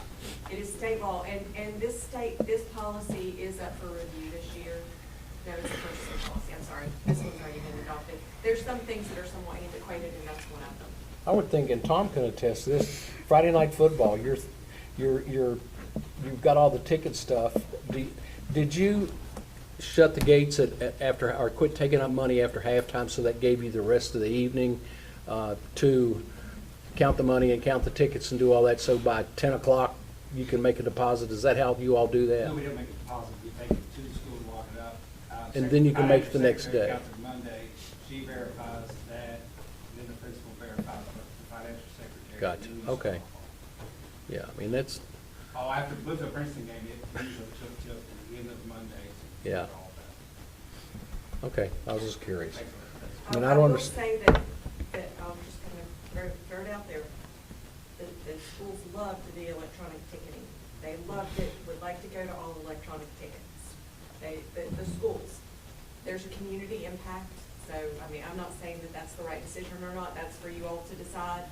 But it does allow for funds to be deposited immediately, and there's no chance of fraud if that happens. And I absolutely 100% agree with you, except there are people in our community that just don't have just go to Walmart and stand behind somebody that's trying to do an electronic transaction. Or just tap the card. What do you mean tap the card? And they're banging it and hitting it. It's just tap it. That'd be me. So what's the deal? I did that the other day. I did. I kept hitting. Where do you stick it? Why do we continue to see problems with purchase orders? That one kind of is hard for me to understand at this point. Why we keep not following the rules on purchase orders? So that was noted in the management letter for our audit this year. We had 11% of our orders invoices were after the purchase. We're all guilty of that. I'm gonna raise my hand, I'm guilty of it as well. Several of us in this room are more guilty than others, and I won't call the other two people's names in this room, but, they know who they are. Yeah, they're holding up their hands, yeah. I did it too. We get busy and we order something, and there was also a problem with a secretary would, Well, I figured that's one of them. let's say Mr. Adkins says, I've gotta go buy this. He gives it to the secretary, she would key it in on the green screen. Well, purchasing might have already run POs for that day, so he went to buy it because he really needed it, it was an emergency job. It took a day for her to process it, then I was out the next day, and if it was federal money, it not only had to go through me, it had to go to a paper copy to him. It could take 3 days, but he couldn't wait because it was an emergency. I get what we're doing, but this is the school level. So, It's I kind mean, of the same. It's educating the teachers, it's educating them on the process. It's very manual right now, and sometimes it just takes a while. Not an excuse. is there the reason I brought it up is because is there an electronic means to do this more efficiently and effectively? Or will that just make it more difficult? Because sometimes it's not easier necessarily. So we are doing the process through the board electronically. It's a process. I'm gonna tell you, it's been a process. The schools, I'm not ready to jump on that yet because honestly, so often they forget by the time they leave in May and they come back, they forget what they've already done. And to try to teach them all something else and learn it, I don't have the time right now. We don't have the IT resources right now. Sure. My hope is we will start having, well, I know Angie Gross Close, Rosemary, Dr. Adkins, we've talked. New teachers, we didn't teach them how to do this. We didn't. We don't teach them how to do this. So having a different teacher leadership program, which is what their plan is, we hope to educate them more and make it easier for them. Not having as much turnover in secretaries will be key to helping with this too. It is helping. You'll see some of these schools that had no findings. You've got long-term secretaries that have been there, Spanish Bird, Melrose, Lashmead, Glenwood. And it is an education problem, but it's very manual. That's kind of what I'm going to say. So you say we're doing it and it's a process. Do you view the process ultimately will be better when we get out the other end? I will say Lori Payton is our newest financial secretary, and she told me last week and came and stopped by my office today and said, I love it. She said, I know some people are going to say green screen, they still love, but she said, I love the new software. So all I can say is, me 90 things a day. Mr. Tobin and I agree. We're getting it was 75 and it kept going up today as I was approving. I'll approve 10 and then have 30, and I'm like, oh my gosh, Yeah, my this is the email. worst time of the year because we So- have to start Sure, over. because Every there's year so we have much, everything new. right, everything's going on, right. Everything's new, but we very deliberately pushed to have this in place July 1st. We have about a dozen financial secretaries that work all year in central office and in McKeck, so that we've learned, we didn't have all the account numbers. We normally don't copy over account numbers the way we should have, so we've had to set them all up. We've had some IT issues. Roger and the folks in Weavis and Brent's teams have been phenomenal to help us. We've just had to learn. I do think it will be better based upon the feedback that we've got. Okay, I good. really do. Good. Who establishes, Crystal, who establishes the compensation, the salaries for these financial secretaries? Is that a state, does, the state does. a minimum or years of I mean, It's I mean, based on we're asking them to handle, in some places, millions of dollars. I have been And they're- pushing, I think that the financial secretary. And they aren't deserves getting more paid because squat. We're talking At a about school more that days handles no too. money versus a school, Can we the do- work is completely We can do different. county, we can do it at the county level. We can do more days. A regular secretary and a financial secretary are totally different. Yeah, A financial secretary has a lot more responsibilities, but they get no additional compensation. I know. for that. And Well- so I agree with Leslie, I think I was there is on, a difference yep, there. I was on that soapbox when I first got on the board, but it didn't feel like it went anywhere because, number one, those secretaries need additional training. And when you have people that have a higher skill set, they deserve also, not only if they've got that skill set, they need additional pay. And I still do not understand why this compensation, that should be one of those steps up that our service personnel have talked about before. I don't know if he was, but that should be a step up. And Mr. Atkins and I know what it's like to have an issue with your financial secretary. And Leslie knows firsthand how you have, yes. Yes, Okay. yes. All right, so, But the problem is, I truly believe goes back, a lot of this is some kind, I don't know if you can even do it by county, where We we can. have a training that you have to go through to get some kind of a little mini certification that makes you eligible for some of these jobs. Now, when you've got people sick and things, then I don't know, you're not going to be able to accomplish that. But long term, when you apply for those jobs, it shouldn't be based on seniority. It should be based on, do you have that skill set? Is there another I'll- job, I'll- is there another job title or job spec that they could qualify for to be a bump in pay? No, it's a secretary/accountant, and there's a certain pay grade for each one of those classifications. So, and they all serve a great purpose, and I love them all, but there's a big difference between the lady that's there at the office desk that greets you versus the lady that's sitting over in the corner and she's upside down. They're both important. But, Yeah. But one can do both jobs and the other one can only do One job. one job. That's the point I'm trying to make. They're both important. Is this something that needs to be dealt with at the state level? no, we can do it at the county level, but it needs to be on an agenda item, so we have to, Okay. we'll get it on a future agenda. I think that's the best way to go, then we can get into. I'll shut up. No, it's I just, agree. we don't want I'm just to, saying we don't I want to agree. get into the public notice issue. So we'll get that on a future agenda. We'll let the brains figure out what they think, and then they'll bring it to us. Let's put it that way. And if you've got, especially your financial secretary is your point person in this. I mean, granted, the principal is going to have oversight, but that's the problem. It's oversight.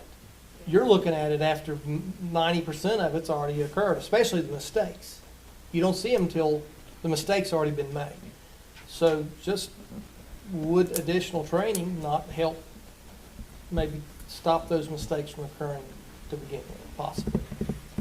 So that's a little complicated because we don't have a trainer.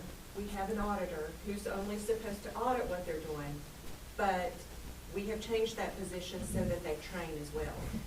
There was very little time for her to audit this year because Plainview High School had 4 secretaries this year. So by the time we would get someone trained, they go in and they're like, oh my gosh, I just left a position that I just answered the phone. Exactly my I'm out point. of here at the Exactly first my point. opportunity I can get, and we'd have a great one, but then that's it. You know, you work at a school with 100 in students versus 1,000. Well, see, and that's why we need to get our administration to look at those things and then come back with a recommendation as opposed to us telling what they should do, because there is a difference between a school with 110 kids in it and a school with 950 kids in it. It is, and maybe a few extra days, or at least a day or two on contract for training, because we do struggle. We don't have the resources to break out those financial secretaries and train them on just what they need. I have to train all secretaries at one time. You do it almost individually, though, well, I remember.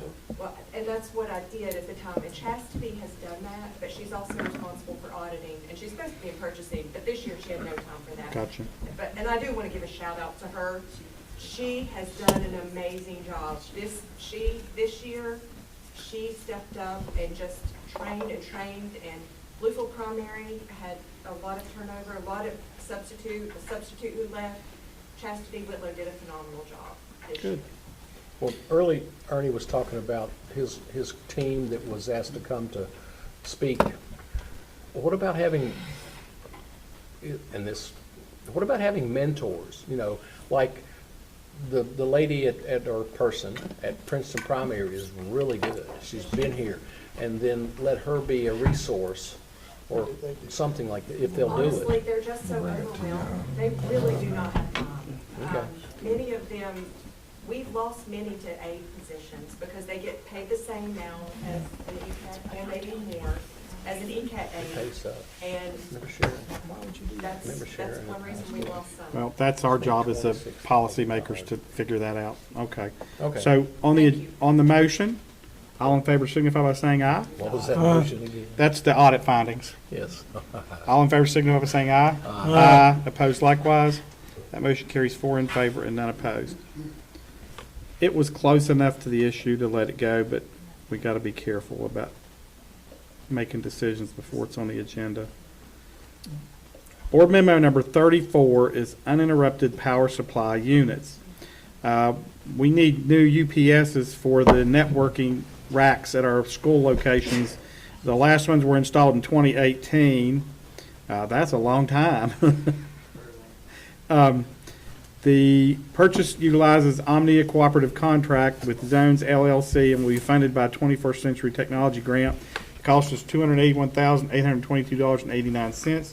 The superintendent recommends the purchase of UPS units from Zones for the amount of $281,822.89. Is there a motion to approve? So moved.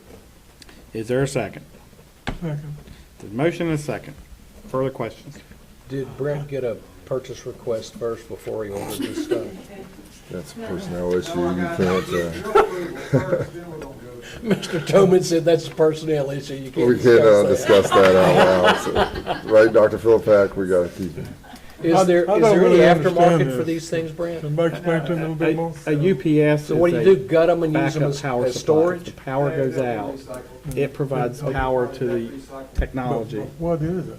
It's basically a box with a battery in it. I basically. Oh. They've got slots for you to put your, is that the thing, the slots for the laptops? The good thing about they do two things. They keep the equipment up in the case of a power outage, or we get a lot of blips. In some of these schools, we get power blips all the time. They get brownouts and things. It also filters the power, so our equipment Surge is pretty protectors, sensitive.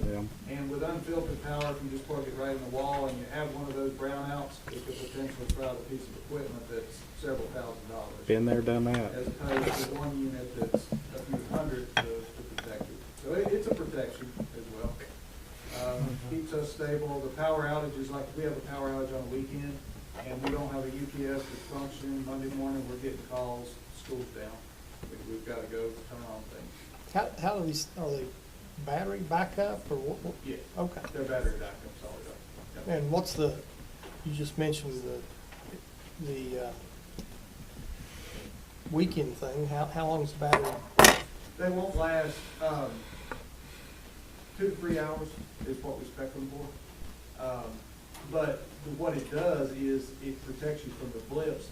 And when some of these servers, when they go down, like if they're unplugged and plugged right back in, they don't come back up on their own. So they're gonna stay these are down for the till we servers, physically not go over the and power the back. devices.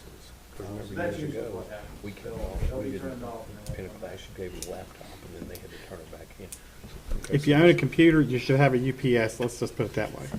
In this area with the power being as dirty as it is, it's almost necessary. All right. So any further questions? Then on the motion, all in favor signify by saying aye. Aye. Aye. Opposed likewise. Paul, did I not hear you? On the UPS, yeah. Oh, Aye. oh, those. Yes, German. I thought we'd already done. 4 in favor and none opposed. Oh, man. All right. Board memo number 35 is bus Wi-Fi service.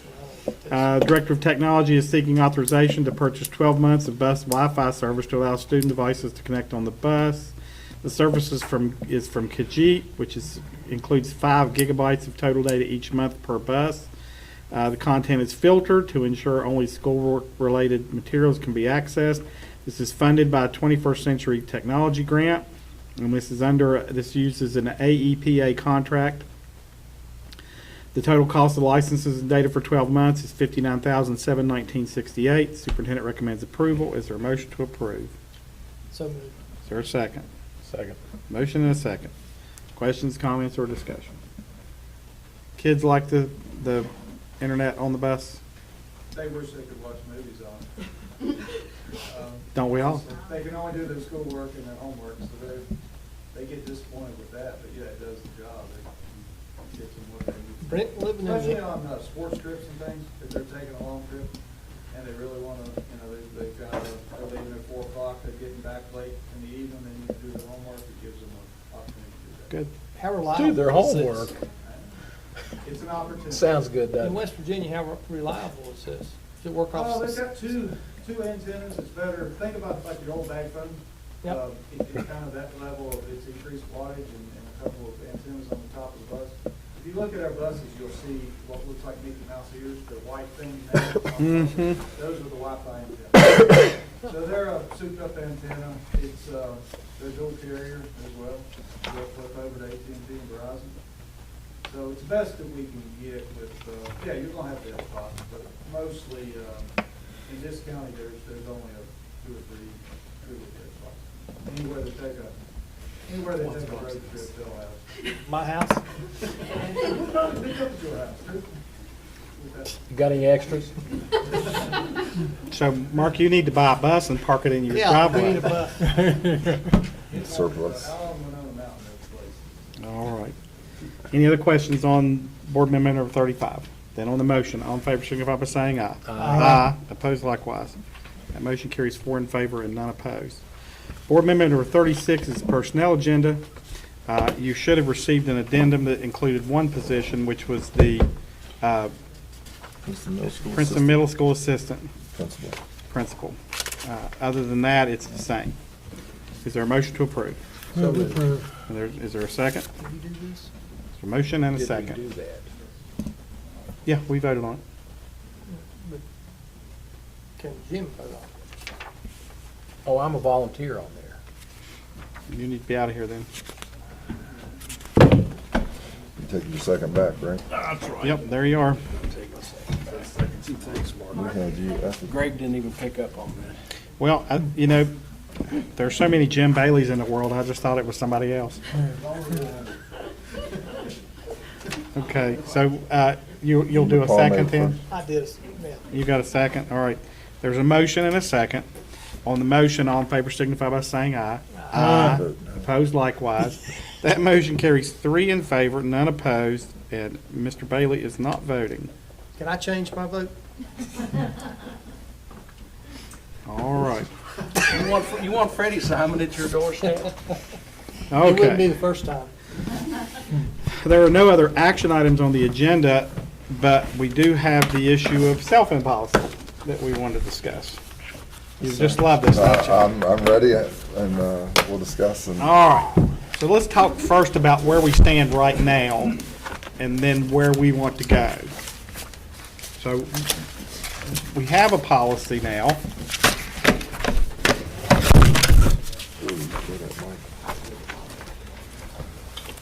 So tell us what the current policy is. Just essentially, just tell us basically what the deal is. Elementary is not supposed to have cell phone devices at school. Middle school can, at all. Middle school can have them, but they should be turned off in their lockers during the day. They can be used before school and after school. High school is before school and after school, turned off during the day, unless a teacher uses it as an instructional device, and then they can get them out for that. Any other time, they're not supposed to have them out during the school day. If there is a school-wide emergency, then, they would be able to hold if they have permission, along with the instruction, it ought to be in the lesson plans also approved, so all those things. Yes, yes. And they should be monitoring and walking around the building. They're not- All right. For the middle school, Mention me and Amy, whatever, get us in there if you want to. So we do need to make one amendment to our policy, and that is that during the school day, nobody's supposed to be using their phones to put stuff out to the world. But Mr. Toman and Amy have to do that, so we need to make an exception of some kind that says something along the lines of, unless it is part of the duties of their position. as employed by Mercer County Schools, because, technically you're violating policy right now. If I told on myself, right? I did Yeah, that. I so we do need to, self-reported. right. You did, you fessed up. So we need to make that amendment. On the high school policy, they can keep them in their pocket, right? Technically, you're not. Now they can. Good, Avery. Right. Yes, if the building administrator. So they're sitting there in their pocket, they're getting all kinds of notifications all day, their pocket's vibrating. I'm living on this one. This is the high school policy is worthless in my opinion. Yep. It either ought to be put in the locker, or better yet, we collect them when they come in and give them back when they leave. If they got them with them, it's just a worthless policy. And what it says right now is that they shall be stored in silence, including but not limited to a locker, pocket, and/or purse. But. So in other words. Well, it's all always you gotta do is available. walk through a building. You see them, they're out. You see them in classrooms out, you see them in hallways out. So, Kids walk down the hallways and they bump into each other, somebody stops in front because they're looking at their phones. I'm gonna suggest that we involve I think we need to kind of get So, our heads together. the beginning of the curve, you're seeing 10 states have now basically passed a statute that says kids can't have cell phones in schools. State Department and legislature are looking at it in West Virginia. The anecdotal information suggests in at least a half a dozen, if not a dozen articles I've read, in places where they've done this, the students say, I'm less stressed out, I'm communicating with my peers, I understand the material in the classroom better, there are fewer discipline issues because people aren't fighting over a text that was sent out at 11:15. Social media is better because they're not snapping and taking pictures of things. And most of the policies are, if you walk in the building with it, it has to immediately go into the locker, period. Now, having said all that, that's all great. If we don't come up with effective discipline for the policy, we're wasting our time. So, having gone through B.F. Skinner with Dr. Seago at Concord 100 years ago, and if you've had, people are laughing, so they know. So, if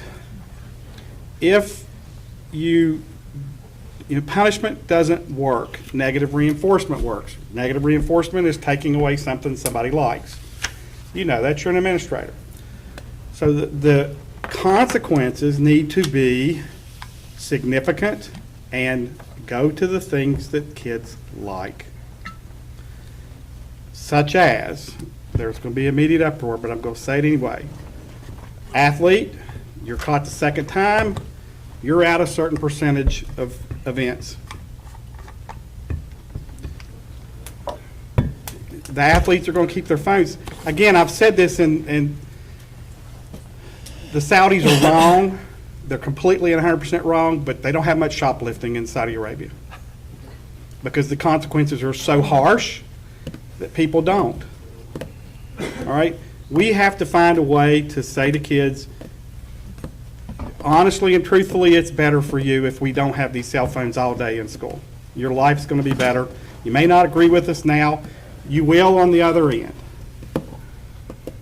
But if we don't have effective consequences, then we're wasting our time. So I think that in every instance, the parent should have to pick up the phone. I don't think on the second try, the third time, the fourth time. I think we take your phone from you, mom and dad have to come get it. Every time. First offense. Third offense. Because at least, again, as I've said, everywhere you read about them banning phones, things are better, which makes perfect sense. Every place I've read, and philosophically, I kind of think like you're saying right now, but everything I've read and heard about where they do have these restrictions, they have a 1, 2, 3, 4, even up to 5 steps before it gets really serious. I'm not sure why, but they tend to think it works. if we go this way, I think we ought to contact some of the school systems who are doing it, 2 or 3 of them, and say, what the heck is your policy? And borrow from them. If it's working Agreed. for them, maybe it'd work for us. Agreed, but the first step in this, from my perspective, is because this is a sea change in the way we're dealing with our schools and cell phones, and they're so ubiquitous in our world, and they're everywhere all the time, is we need to involve the administrations, we need to involve teachers, we need to involve students, and come to an agreement on what's the best, because we don't want to, the unintended consequences are already where you always get caught up. Oh, this is a great idea, and then the next thing you know, there's 12 things that are wrong with it, because you didn't think through or you didn't ask a question. When we computerized the law offices 100 years ago, I sat down with these people from Roanoke, and they said, what do you want this system to do? Which I thought was brilliant. They didn't come in and say, here's what you need. They said, what do you want it to do? Well, it's not that complicated. We need Word, we need internet, we need to be intranet so we can share with each other. That's all we need. Oh, that's easy. We can do that. Well, that won't even be that expensive. I kept computers until the wheels were falling off of them because they worked. I didn't need to replace them. And I'm still that way. Every morning when I boot up my computer, do you want to go to Windows 11? No, I don't. I don't need to change right now. My secretary would have a stroke if we did. Just let it be. It works. I don't need to change it. So I think that we need to have a community conversation about this so we can get different perspectives, because I guarantee you the 16-year-old at Pikeview, Princeton, Bluefield, Montcalm have a different perspective than we do, and they may have some good ideas about how to approach it. So that's my view on it. You're aware, because I shared the information with you. I had a meeting with the superintendent of Tazewell County, and they instituted one last year. He said the first 6 weeks it was kind of tough. He said the first 2 board meetings, the board members took it on the chin, and I said, well, it can't be any worse than masks. And we've been called everything. So that doesn't bother me one bit. We've got a case, and the Monarch notes that you sent of that book that you read, I appreciate it. I read them several times, and I always send something to all 5 of us, and Ed and Ernie and now Rosemary, about the things that I'm reading online about the different states that are doing it. And I've got a copy of Tazewell County's policy, and they've got less severe and severe offenses, but parents are involved in every one of them. In the very first one, they confiscate the device, notify the parent, and the parent has to come in school to get it. So we've got to be tough on it. He said the one place where they figured it out and they're working on it this summer is with staff. If you're telling the kids that they can't have a phone in the classroom at all, the only time that a teacher's phone, in my opinion, and my wife isn't happy about this, is during your planning period. If you're in your classroom, door shut, you're in there on your planning, that's okay. But to just have it sitting out, everybody's got to adhere. And he said getting it enforceable is something that he's going to really push this year with the principals and administration in the schools, just to make a random stop off in the classroom. And then again, I'll go back to my wife. With some of her special ed kids, when they get through their work in the class, if you've got a BD kid, it's much easier to let him or her deal with their telephone than have them disrupting the rest of the class. And I understand that, because I've seen some of these knotheads. But we've got to do something. There's drama, there's fights. Mark and I can, group text? Is that what it is? Something like that. You can be in one classroom and I'll be in the other, and we're going to kick Greg's butt when class is out as soon as he comes out of his door. You can stop some of those kind of things. But there's bullying. Go to the bathroom and yeah. Meet me in the bathroom and we'll do our vapes. But I just think I'm on board, and I think we need to make it as strict as we can get away with. But every school in their system, when the first bell rings, they go from wherever they're housed or sitting to go to for their first class. They go to their locker, they put their phone in there, and they lock it in their locker, and they don't get it back out for any reason unless they're leaving school early till the last bell rings to go get on the bus or get in their car to go home. I agree. I agree with getting input as long as the final decision is us, Of course it is. not letting them, we don't have to reach an agreement. We don't have to Well, I mean, I can tell you already, I agree with 90% of what Jim said, except I don't agree with treating students and teachers the same, because they're not the same. Teachers are teachers. When you're 18, you can go buy a beer. When you're 15, you can't. You might want one. You might say, well, Dad lets me drink them. Well, that's fine, but you can't go buy one. You know, you treat people differently because they're different. And I'm not saying teachers should have their phones out every day all the time. I'm just saying they're different. It's a different I'm going to situation. go on record and say I agree with you, by the way. And everybody needs to tell my wife I agreed with Greg. Okay. All right. Well, you're being videotaped, so you can show her. You can show her you said that. Skip the other part. Okay. So, suggestions on the best approach to do this? Because, I mean, this obviously is not going to be in place before we start school. Yes? In 2018, and Mark will remember, he's the principal, we did have like a focus group, we had students, teachers, That's what this is. principals. The one component we didn't have was parent input. And, you know, as a principal, That's here, that was. we felt it was a battle we couldn't win at the time. And we were trying to make an adjustment so that we could almost meet them in the middle. As high school principals, we had the option to run music very much. I was all for it. I thought it helped.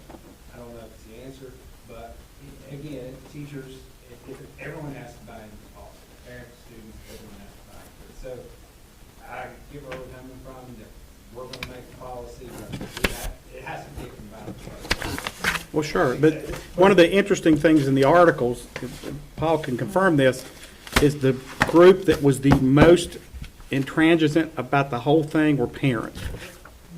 I want to be able to reach my child in an emergency.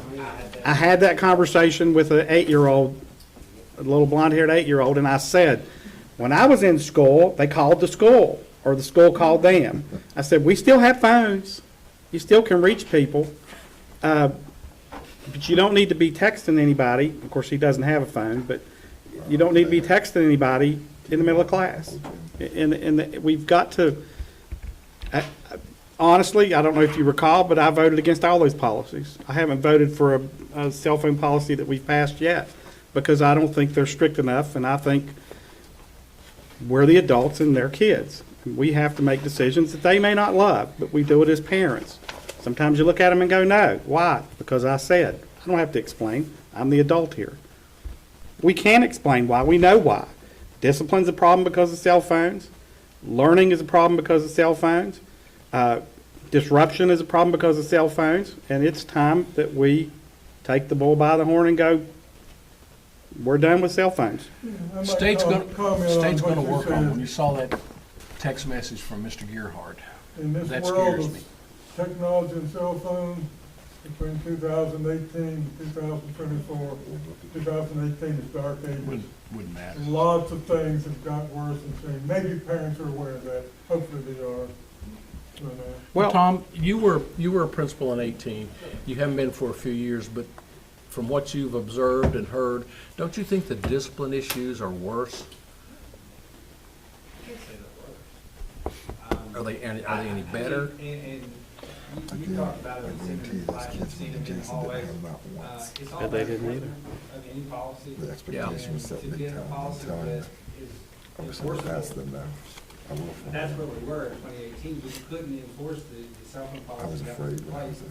there. And teachers were, they were at their wits' end, principals were, everyone was at their wits' end, so we tried to come up with a policy that we thought was more enforceable.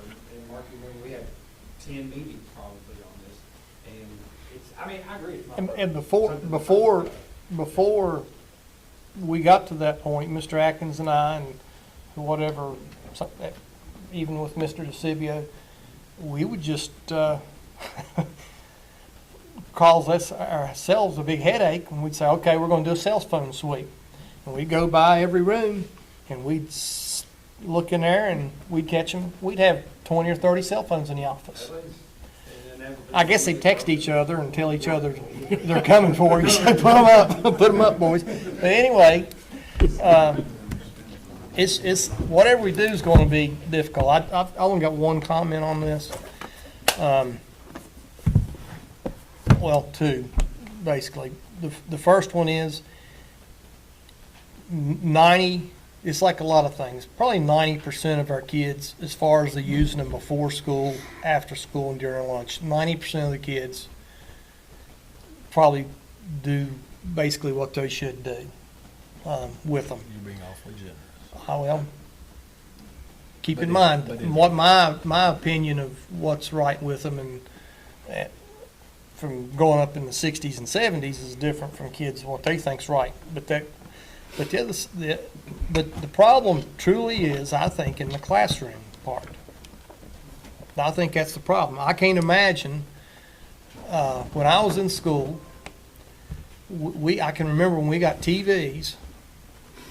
I think they were black and white, but we got TVs, and once a year we really got to watch that TV, other than when they had a whatever. And that was during the World Series, because that was what was important then. It wasn't like March Madness.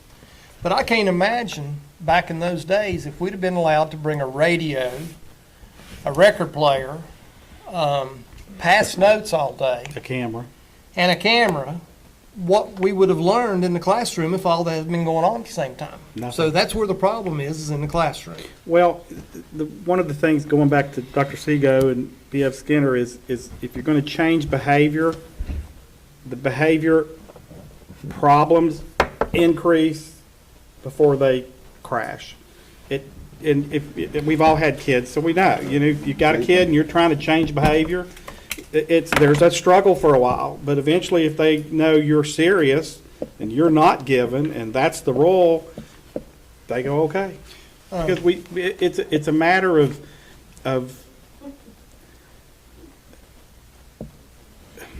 it's a matter of telling children and their children, these are the rules that we live by, and this is the rules we're going to apply, and this is how it's going to be.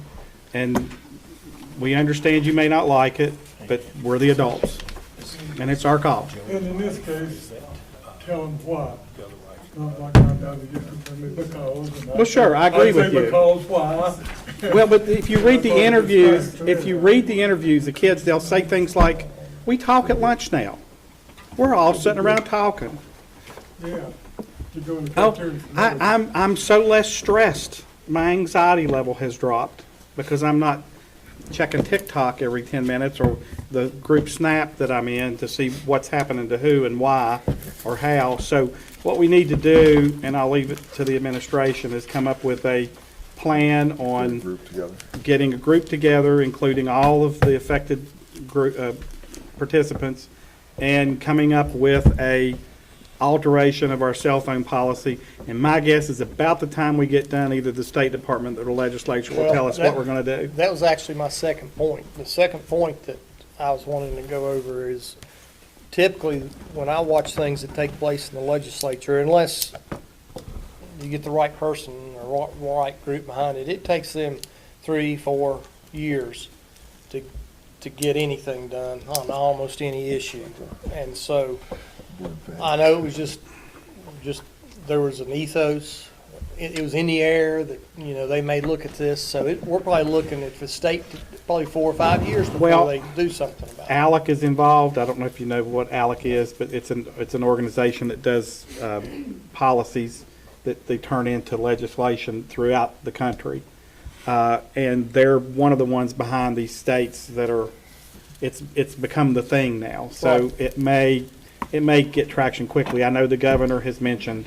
Well, then if that's the case, I don't think, and it's my personal opinion, I don't agree with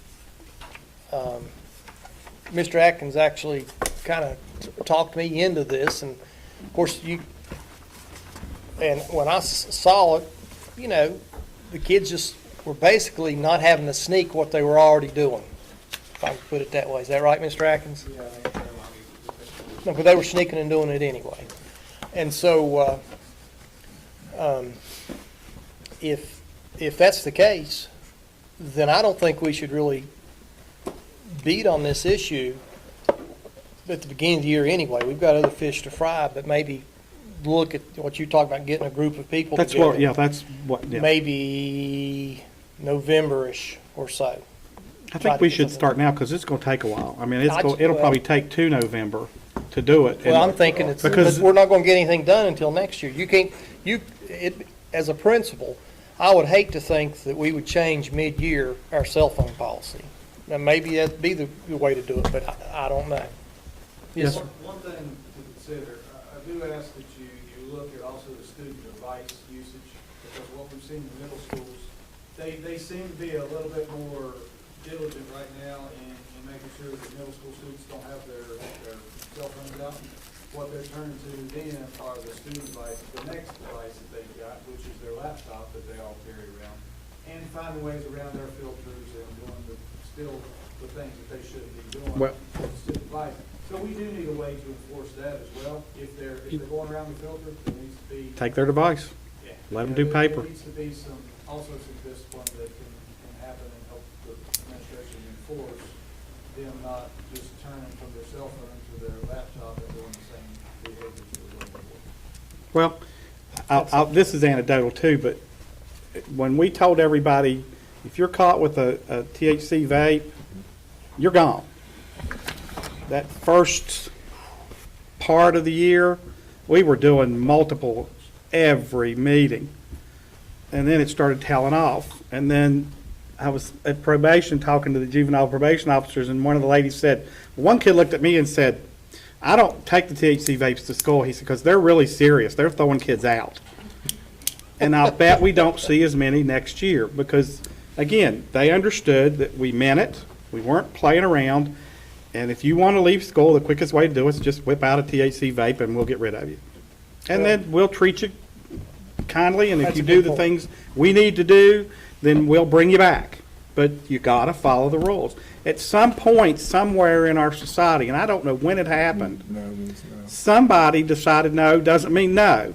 No means, well, okay, we'll think about it. Well, maybe. If you keep doing it, we'll just give in. And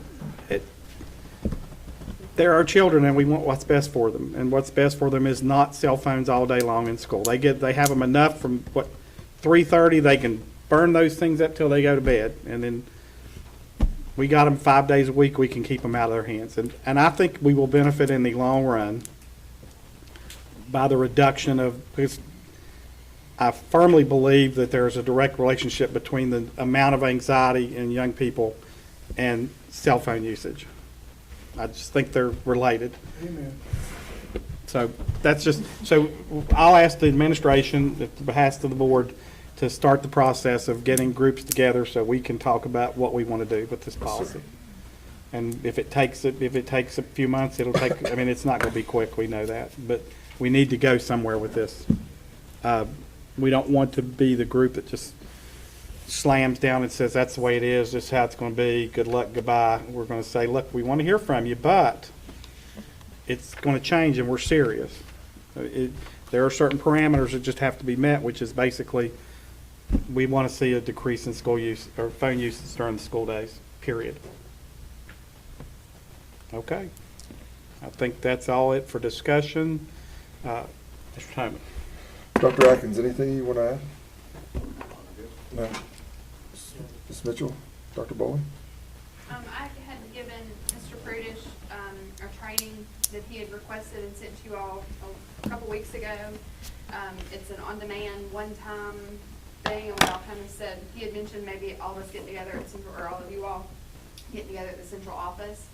I just need you all to come up with a time for me to schedule that and get that training ready for you all. He has a paper. Just one copy, or we got several? She gave me the whole thing, and I stuck it in my pile of things here. And it's a training that's above and beyond, so that's what, it's nothing with the state that Mr. Pruitt found, and thought it'd be beneficial to, anything you guys get together to, I know you gave it to me. It's in a paper clip. I know it's in a paper clip. See if it's under there, Ed. yes, sir. If what There it you're is. saying is something we need to be looking at, please send it again. He's got a copy. There you go. I got it. We found it. I'm bad about stacking things in different places. That's what I did. Send One yeah, stack. copy for her or save this one. That one's, yeah, that one's for her. $229. Can we get any CE credits for this? You know, you can submit to the, I think, the executive I committee, went through Mr. that Purdy. last year. You have to get it pre-approved. Yeah, and you can send the agenda, and sometimes they do that and come back to it, so that's something to, I don't know if the executive committee looks at that and approves those, pre-approves, or just that. I don't one know time why Howard they, will I don't call. know why they wouldn't approve this. It seems Yeah. to me like it's a I think the Very key phrase is appropriate. pre-approved. Yeah, Because I attended probably the best workshop of all last year on education. Didn't get a thing for it, and they told me I had to pre-approve it. It was approved by the state, but not by. So this isn't a requirement, this was a suggestion. If you Right. guys want to do it, great. If you don't, that's okay too. Just tell me what you think. What is this, it's online for all of these to be on there for, I think it's an hour and At the 30. Big screen and the. simultaneous? Yeah. We wouldn't do it on our own? It would be easy if we all just did it together, but we don't have to. Then we do just a notice of meeting. I'll be honest with you. If we do it all together, we're gonna pay $229. Oh, gotcha. If we do it all separately, we're gonna pay $1,000. Oh, gotcha. So what's the Kinda like time that we textbooks. want to do it now? It's It's an on-demand. it's on demand, so we can do it anytime. We just need to pick a time and Well, date. that's what I'm saying. What's the, This is an hour and a half. You guys, Why don't you check into the state board approval for CEs? We'll check Jim Brown and we'll check with him the process that he has. I remember one time you just submitted the agenda, but Mark, Mr. Crawford may have had that issue just recently with it him. was last summer. Yes, sir. So we'll check. okay, let's do that and then we'll revisit it because it's on demand. It's not going anywhere. As soon as I get that information, I'll email it out to you. Okay, thank you. You're welcome. Perfect. Mrs. Wellman. I got an update on most things. I will say that we have started the mentor program. We had our first kickoff call today, and the first official onsite. So I think I mentioned that it's a $20,000 grant that the WBDE is going. They're requiring it for all treasurers all new treasurers the first 3 years, so that they get the training that hopefully they need.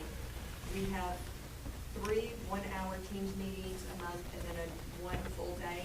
And Uriah and the WBDE plan to be on site for those. Our first meeting is next Thursday, so Uriah and that team will be there. And it's my understanding the first in the state. We will be the first ones that are kicking it off. The only bad thing is most of us will be at Tamarack, but that Leslie will take I that said, that's why okay. I got So the conference room yes, for 2 days. Because so nobody else is gonna be there, but. if a chance you can walk by or come by the board office to meet Orion would be great. I think from Absolutely. the board's point of And view. that's next, Next Thursday. okay. We'll be at Thursday Tamarack. week. I think the Okay. majority of everybody here. So Is that the first? Yes, Yes. sir, August 1st. Okay. Yes. And I will also say, Summer, we are in yeah. much better shape than last year. We are working diligently to make changes, to speed things up, and make it more accurate. So, kind of excited, I hate to say that, to just see how much better we're gonna do this year. thank you. Thank you. Dr. Philpeck? I know, you can laugh at that, I know, that's it. That's exciting. Yeah. Okay, so I understand there were some questions maybe about coaching, and when the law changed as far as coaches, community coaches and professional coaches, when who gets what over what. Did you all have some questions? Yes, I told you to bring them some of that information. Okay, Yes. so, basically, Mr. Tony, you and I both were wrong. Yeah. This happened like 9 years ago, not Yeah. 3 to 5 years Well, ago. these years are flying by. That's it. I said time flies, but it's actually been in 2015 when this change occurred. Yeah, that's not bad. And so Gosh. basically what it is we can handle professional educators, on the same playing field as community coaches if they want to bid on a position as a coach.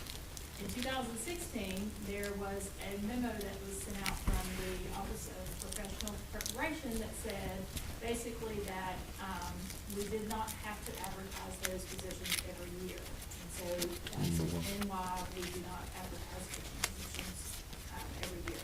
So, Then the other craziness is if you're a coach and you're a professional and you retire, then that vacancy comes open as a coach now, because sometimes they just never, so that's the difference there. That's why. Okay. Do you understand, Paul? You're looking?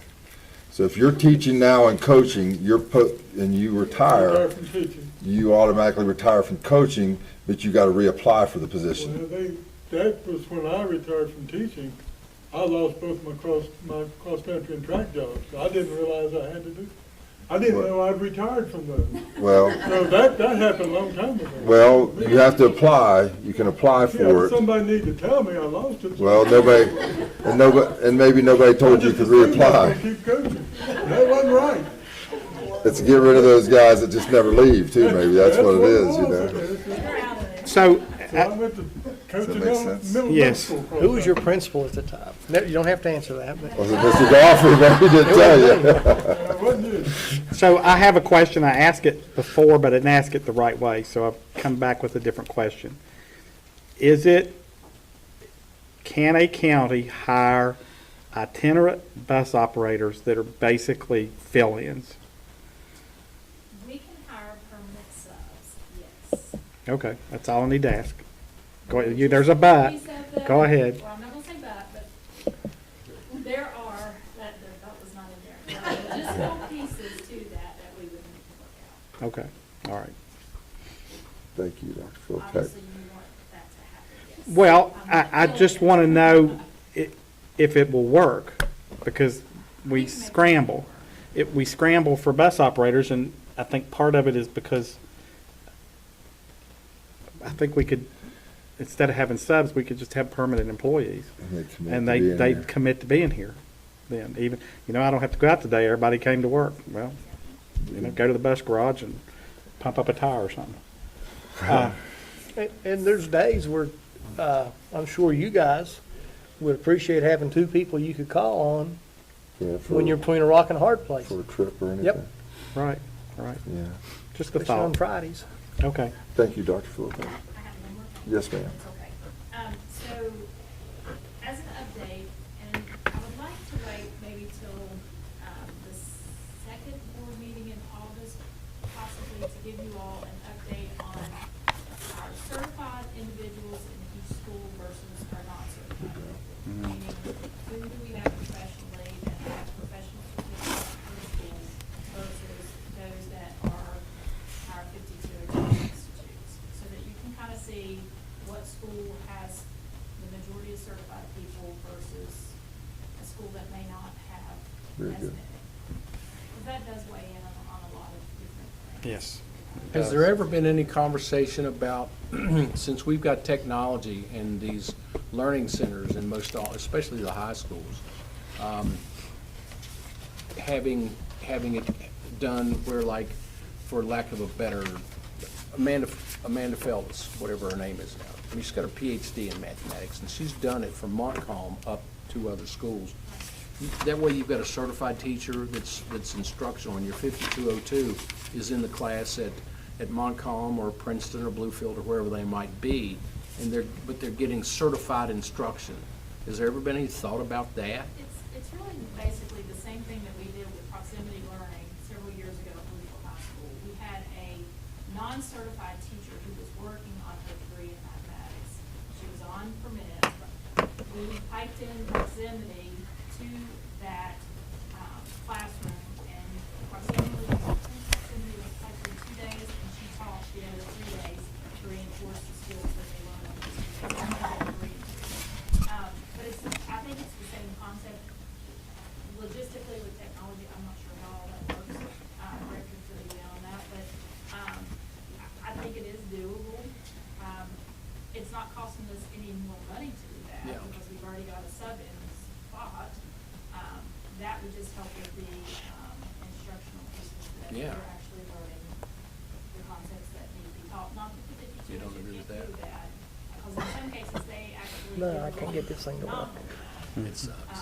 But, you know, if you have somebody who has, like Amanda, has a PhD in mathematics, which is an incredible teacher, why not have somebody? Yeah, even if it's one class, and you get with the counselors and everybody, and you schedule it from 9 to 10 o'clock every day. That's, you know, her kids are coming to her class, or the class, and then the others are in the virtual room in the 3 other high schools, and they're getting instruction from her, and they've got the sub in there that's gonna make sure they're paying attention and not on their cell phones. Well, with these things right here, Yeah, all you gotta do is put a camera in the room. That's it.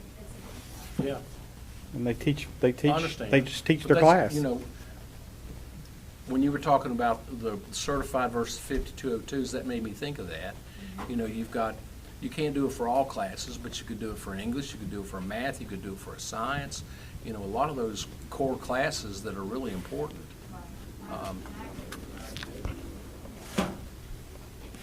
Okay. Mrs. Harrison, anything? Thank you, Doctor. No? Mrs. Huddle? No? Mrs. Aliff, you want to? Ms. Mitchell asked me to kind of go over some of the updates with the alternative.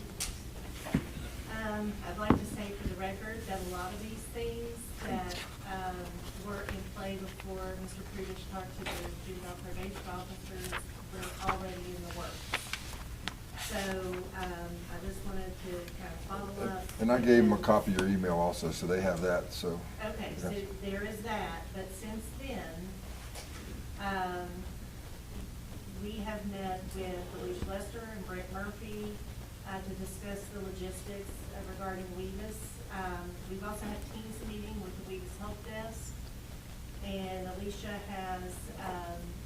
is requesting that they build us a digital school that those students will be put into. You know, once the school is built, we'll be able to put those kids in and kind of troubleshoot with what kind of issues we may have once they're in there. But it's definitely something that we have been working on really for a semester to try to make improvements. Good, thank you. We got Mr. Murphy. Yes, sir. I've got a couple of staffing things I just want to bring up. We're looking to post through the SES. You got it, yeah. Jason Butcher, we're looking to post a position as an application support analyst. And the reason we're asking for that is through the years of Just gonna note it in the minutes here, is that okay? we have never added anyone, any staff member to specifically support applications. We're primarily centered around hardware support. And just as you all talked about earlier with training opportunities like with financial secretaries and positions like that, we do a pretty good job implementing software, but then showing them how to use it, troubleshooting, the kind of the service after the sale piece of it is where we struggle because we just don't have manpower. We're trying to fix, we've got over 10,000 devices that we're trying to keep working, and just don't have anyone to specifically support the application. So we've implemented, just to name a few, eTreeve, Travel Tracker, FleetSoft. We've got Frontline with HR, Samsara, and the Bus Garage. eSchool Mall is a big one. All of these applications have been added recently to our existing stack of like Schoology and all those others.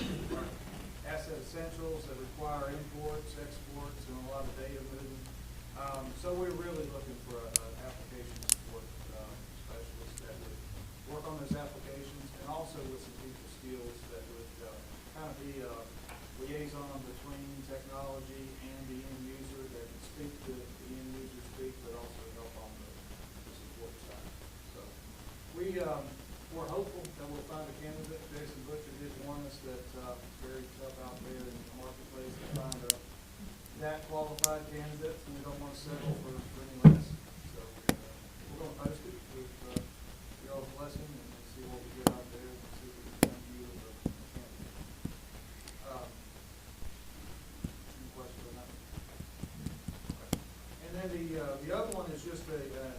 extracurricular assignment that we're looking to add maximum of 2 individuals, qualified individuals, with an extra duty, extracurricular. I called it extra duty. It is not. They are not the same. Extracurricular, and up to 5 hours a week, working the entire year, but working on documentation. So these are training videos for our end users and teachers. So this is adding to the intranet that we've got existing in the training material. This is PowerPoint presentations to quick how-tos specific to the end users of our county, not just the generic. Every software company will give you a generic video of how to use a product, but we want to tailor it to our end users so it makes sense to them. They don't have to watch a 10-minute video to learn something they can learn in 30 seconds. So short clips with those, and that'll work hand in hand. That material will be used with this application support specialist to help train these folks and help get it out to our TISs. And so building that database and library to be used from now on that we just don't have currently. We don't have that documentation out there that's digestible. If somebody came to me and said, I just want to learn how to use SoftDocs, I don't have a good place to point them to. So I can say, here's the first place to start, and then let's talk after that. So this would be building that database. Good. Anything else, Mr. Murphy? No. Mr. Atkins? I send you a update weekly on the construction, but a couple of things I didn't want to highlight on the maintenance end of my position. My guys have stayed busy all summer. A lot of them do take vacation, but we've knocked out a lot of things. We worked on ADA compliance here. Rainwater, we have a rainwater diversion we're trying to come up with at Montcalm High because of the rain real hard that comes in the back door. We're getting into some ditches there. We traveled a lot at the bus garage, extended that for the extra parking for Mr. Rose and the buses. Tore down a building, we're tearing down a building at Montcalm High School, possibly to not only make room for a field house particularly, but I have some folks in the works on that. We've done a lot of painting, painted new lines last year, painted the front edges of the pipe in the middle. It's boiler room piping that's called fire alarm spill off at Christian Middle School. We basically we wired a whole electrical building at the parks garage for transportation. I've got doors on order to make that useful for Mr. Rose and the transportation department. Trim trees, got the Lily lot clean. We're working on getting all that so it's more usable for Princeton Primary, and we trimmed down a lot of excess in the warehouse. We worked with Leslie and Krista and my guys have identified things that we haven't used in multiple years, and we're kind of slimming that down and getting things that we use more. Just trying to keep everybody busy, and I sure we got plenty of that. We're in the process of replacing the whole HVAC unit at central office. I've only got 2 HVAC guys, and they're having to do that on overtime right now, but we're just staying busy with that and try to keep you updated on the construction as well. And today I had multiple meetings, and Athens, Lisbon Middle, and maybe Princeton Middle are going to be the ones that are right close to school being. We may run into some issues there, but AEP actually showed up at Athens today, and that was our big hold up there. So hopefully Athens will be ready to go, and we should be ready to roll with all of our construction sites. You worried about any bathrooms not being ready? Princeton Middle, the issue that we ran into today is the boys plumbing in the downstairs. The pipes are full of rocks and dirt. They may have to cut out some of the piping. Wow. And replace that. And we'll still have the second floor open. We feel like we're going to be open on there, but we may have to do some 3 to 11 work the first week, maybe 2 weeks of school to get the bottom portion done. Okay. If it's not too complicated, what were they doing at Athens today? You know, they had about 10 workers there, all Today kinds we were of pulling lifts. underground wire. We ADP set a telephone pole. They got a transformer in today. They're trying to put in a whole new service so we can switch over, start all the HVAC units, get people come in to Give more power to do all the stuff that Yeah, you're we doing. have to have a lot of power there to do what South Bay is. And the next question, you won't like this one. Is there any way you can label those pictures you send us? They're nice, but half the time I don't know what I'm looking at. I'll take care. You'll take care of it, well, thank you. Okay. Mr. Atkins, what about the roofing, what we discussed earlier, the seepage, water seepage into that wall, what happens? Teaming's working on, putting it out right now. Yeah, we're, I don't, obviously I didn't want to go the $800,000 route.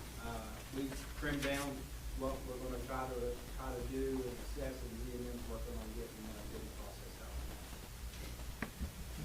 Thank you, Mr. Ms. Farmer, anything? The meeting tomorrow? Just finished our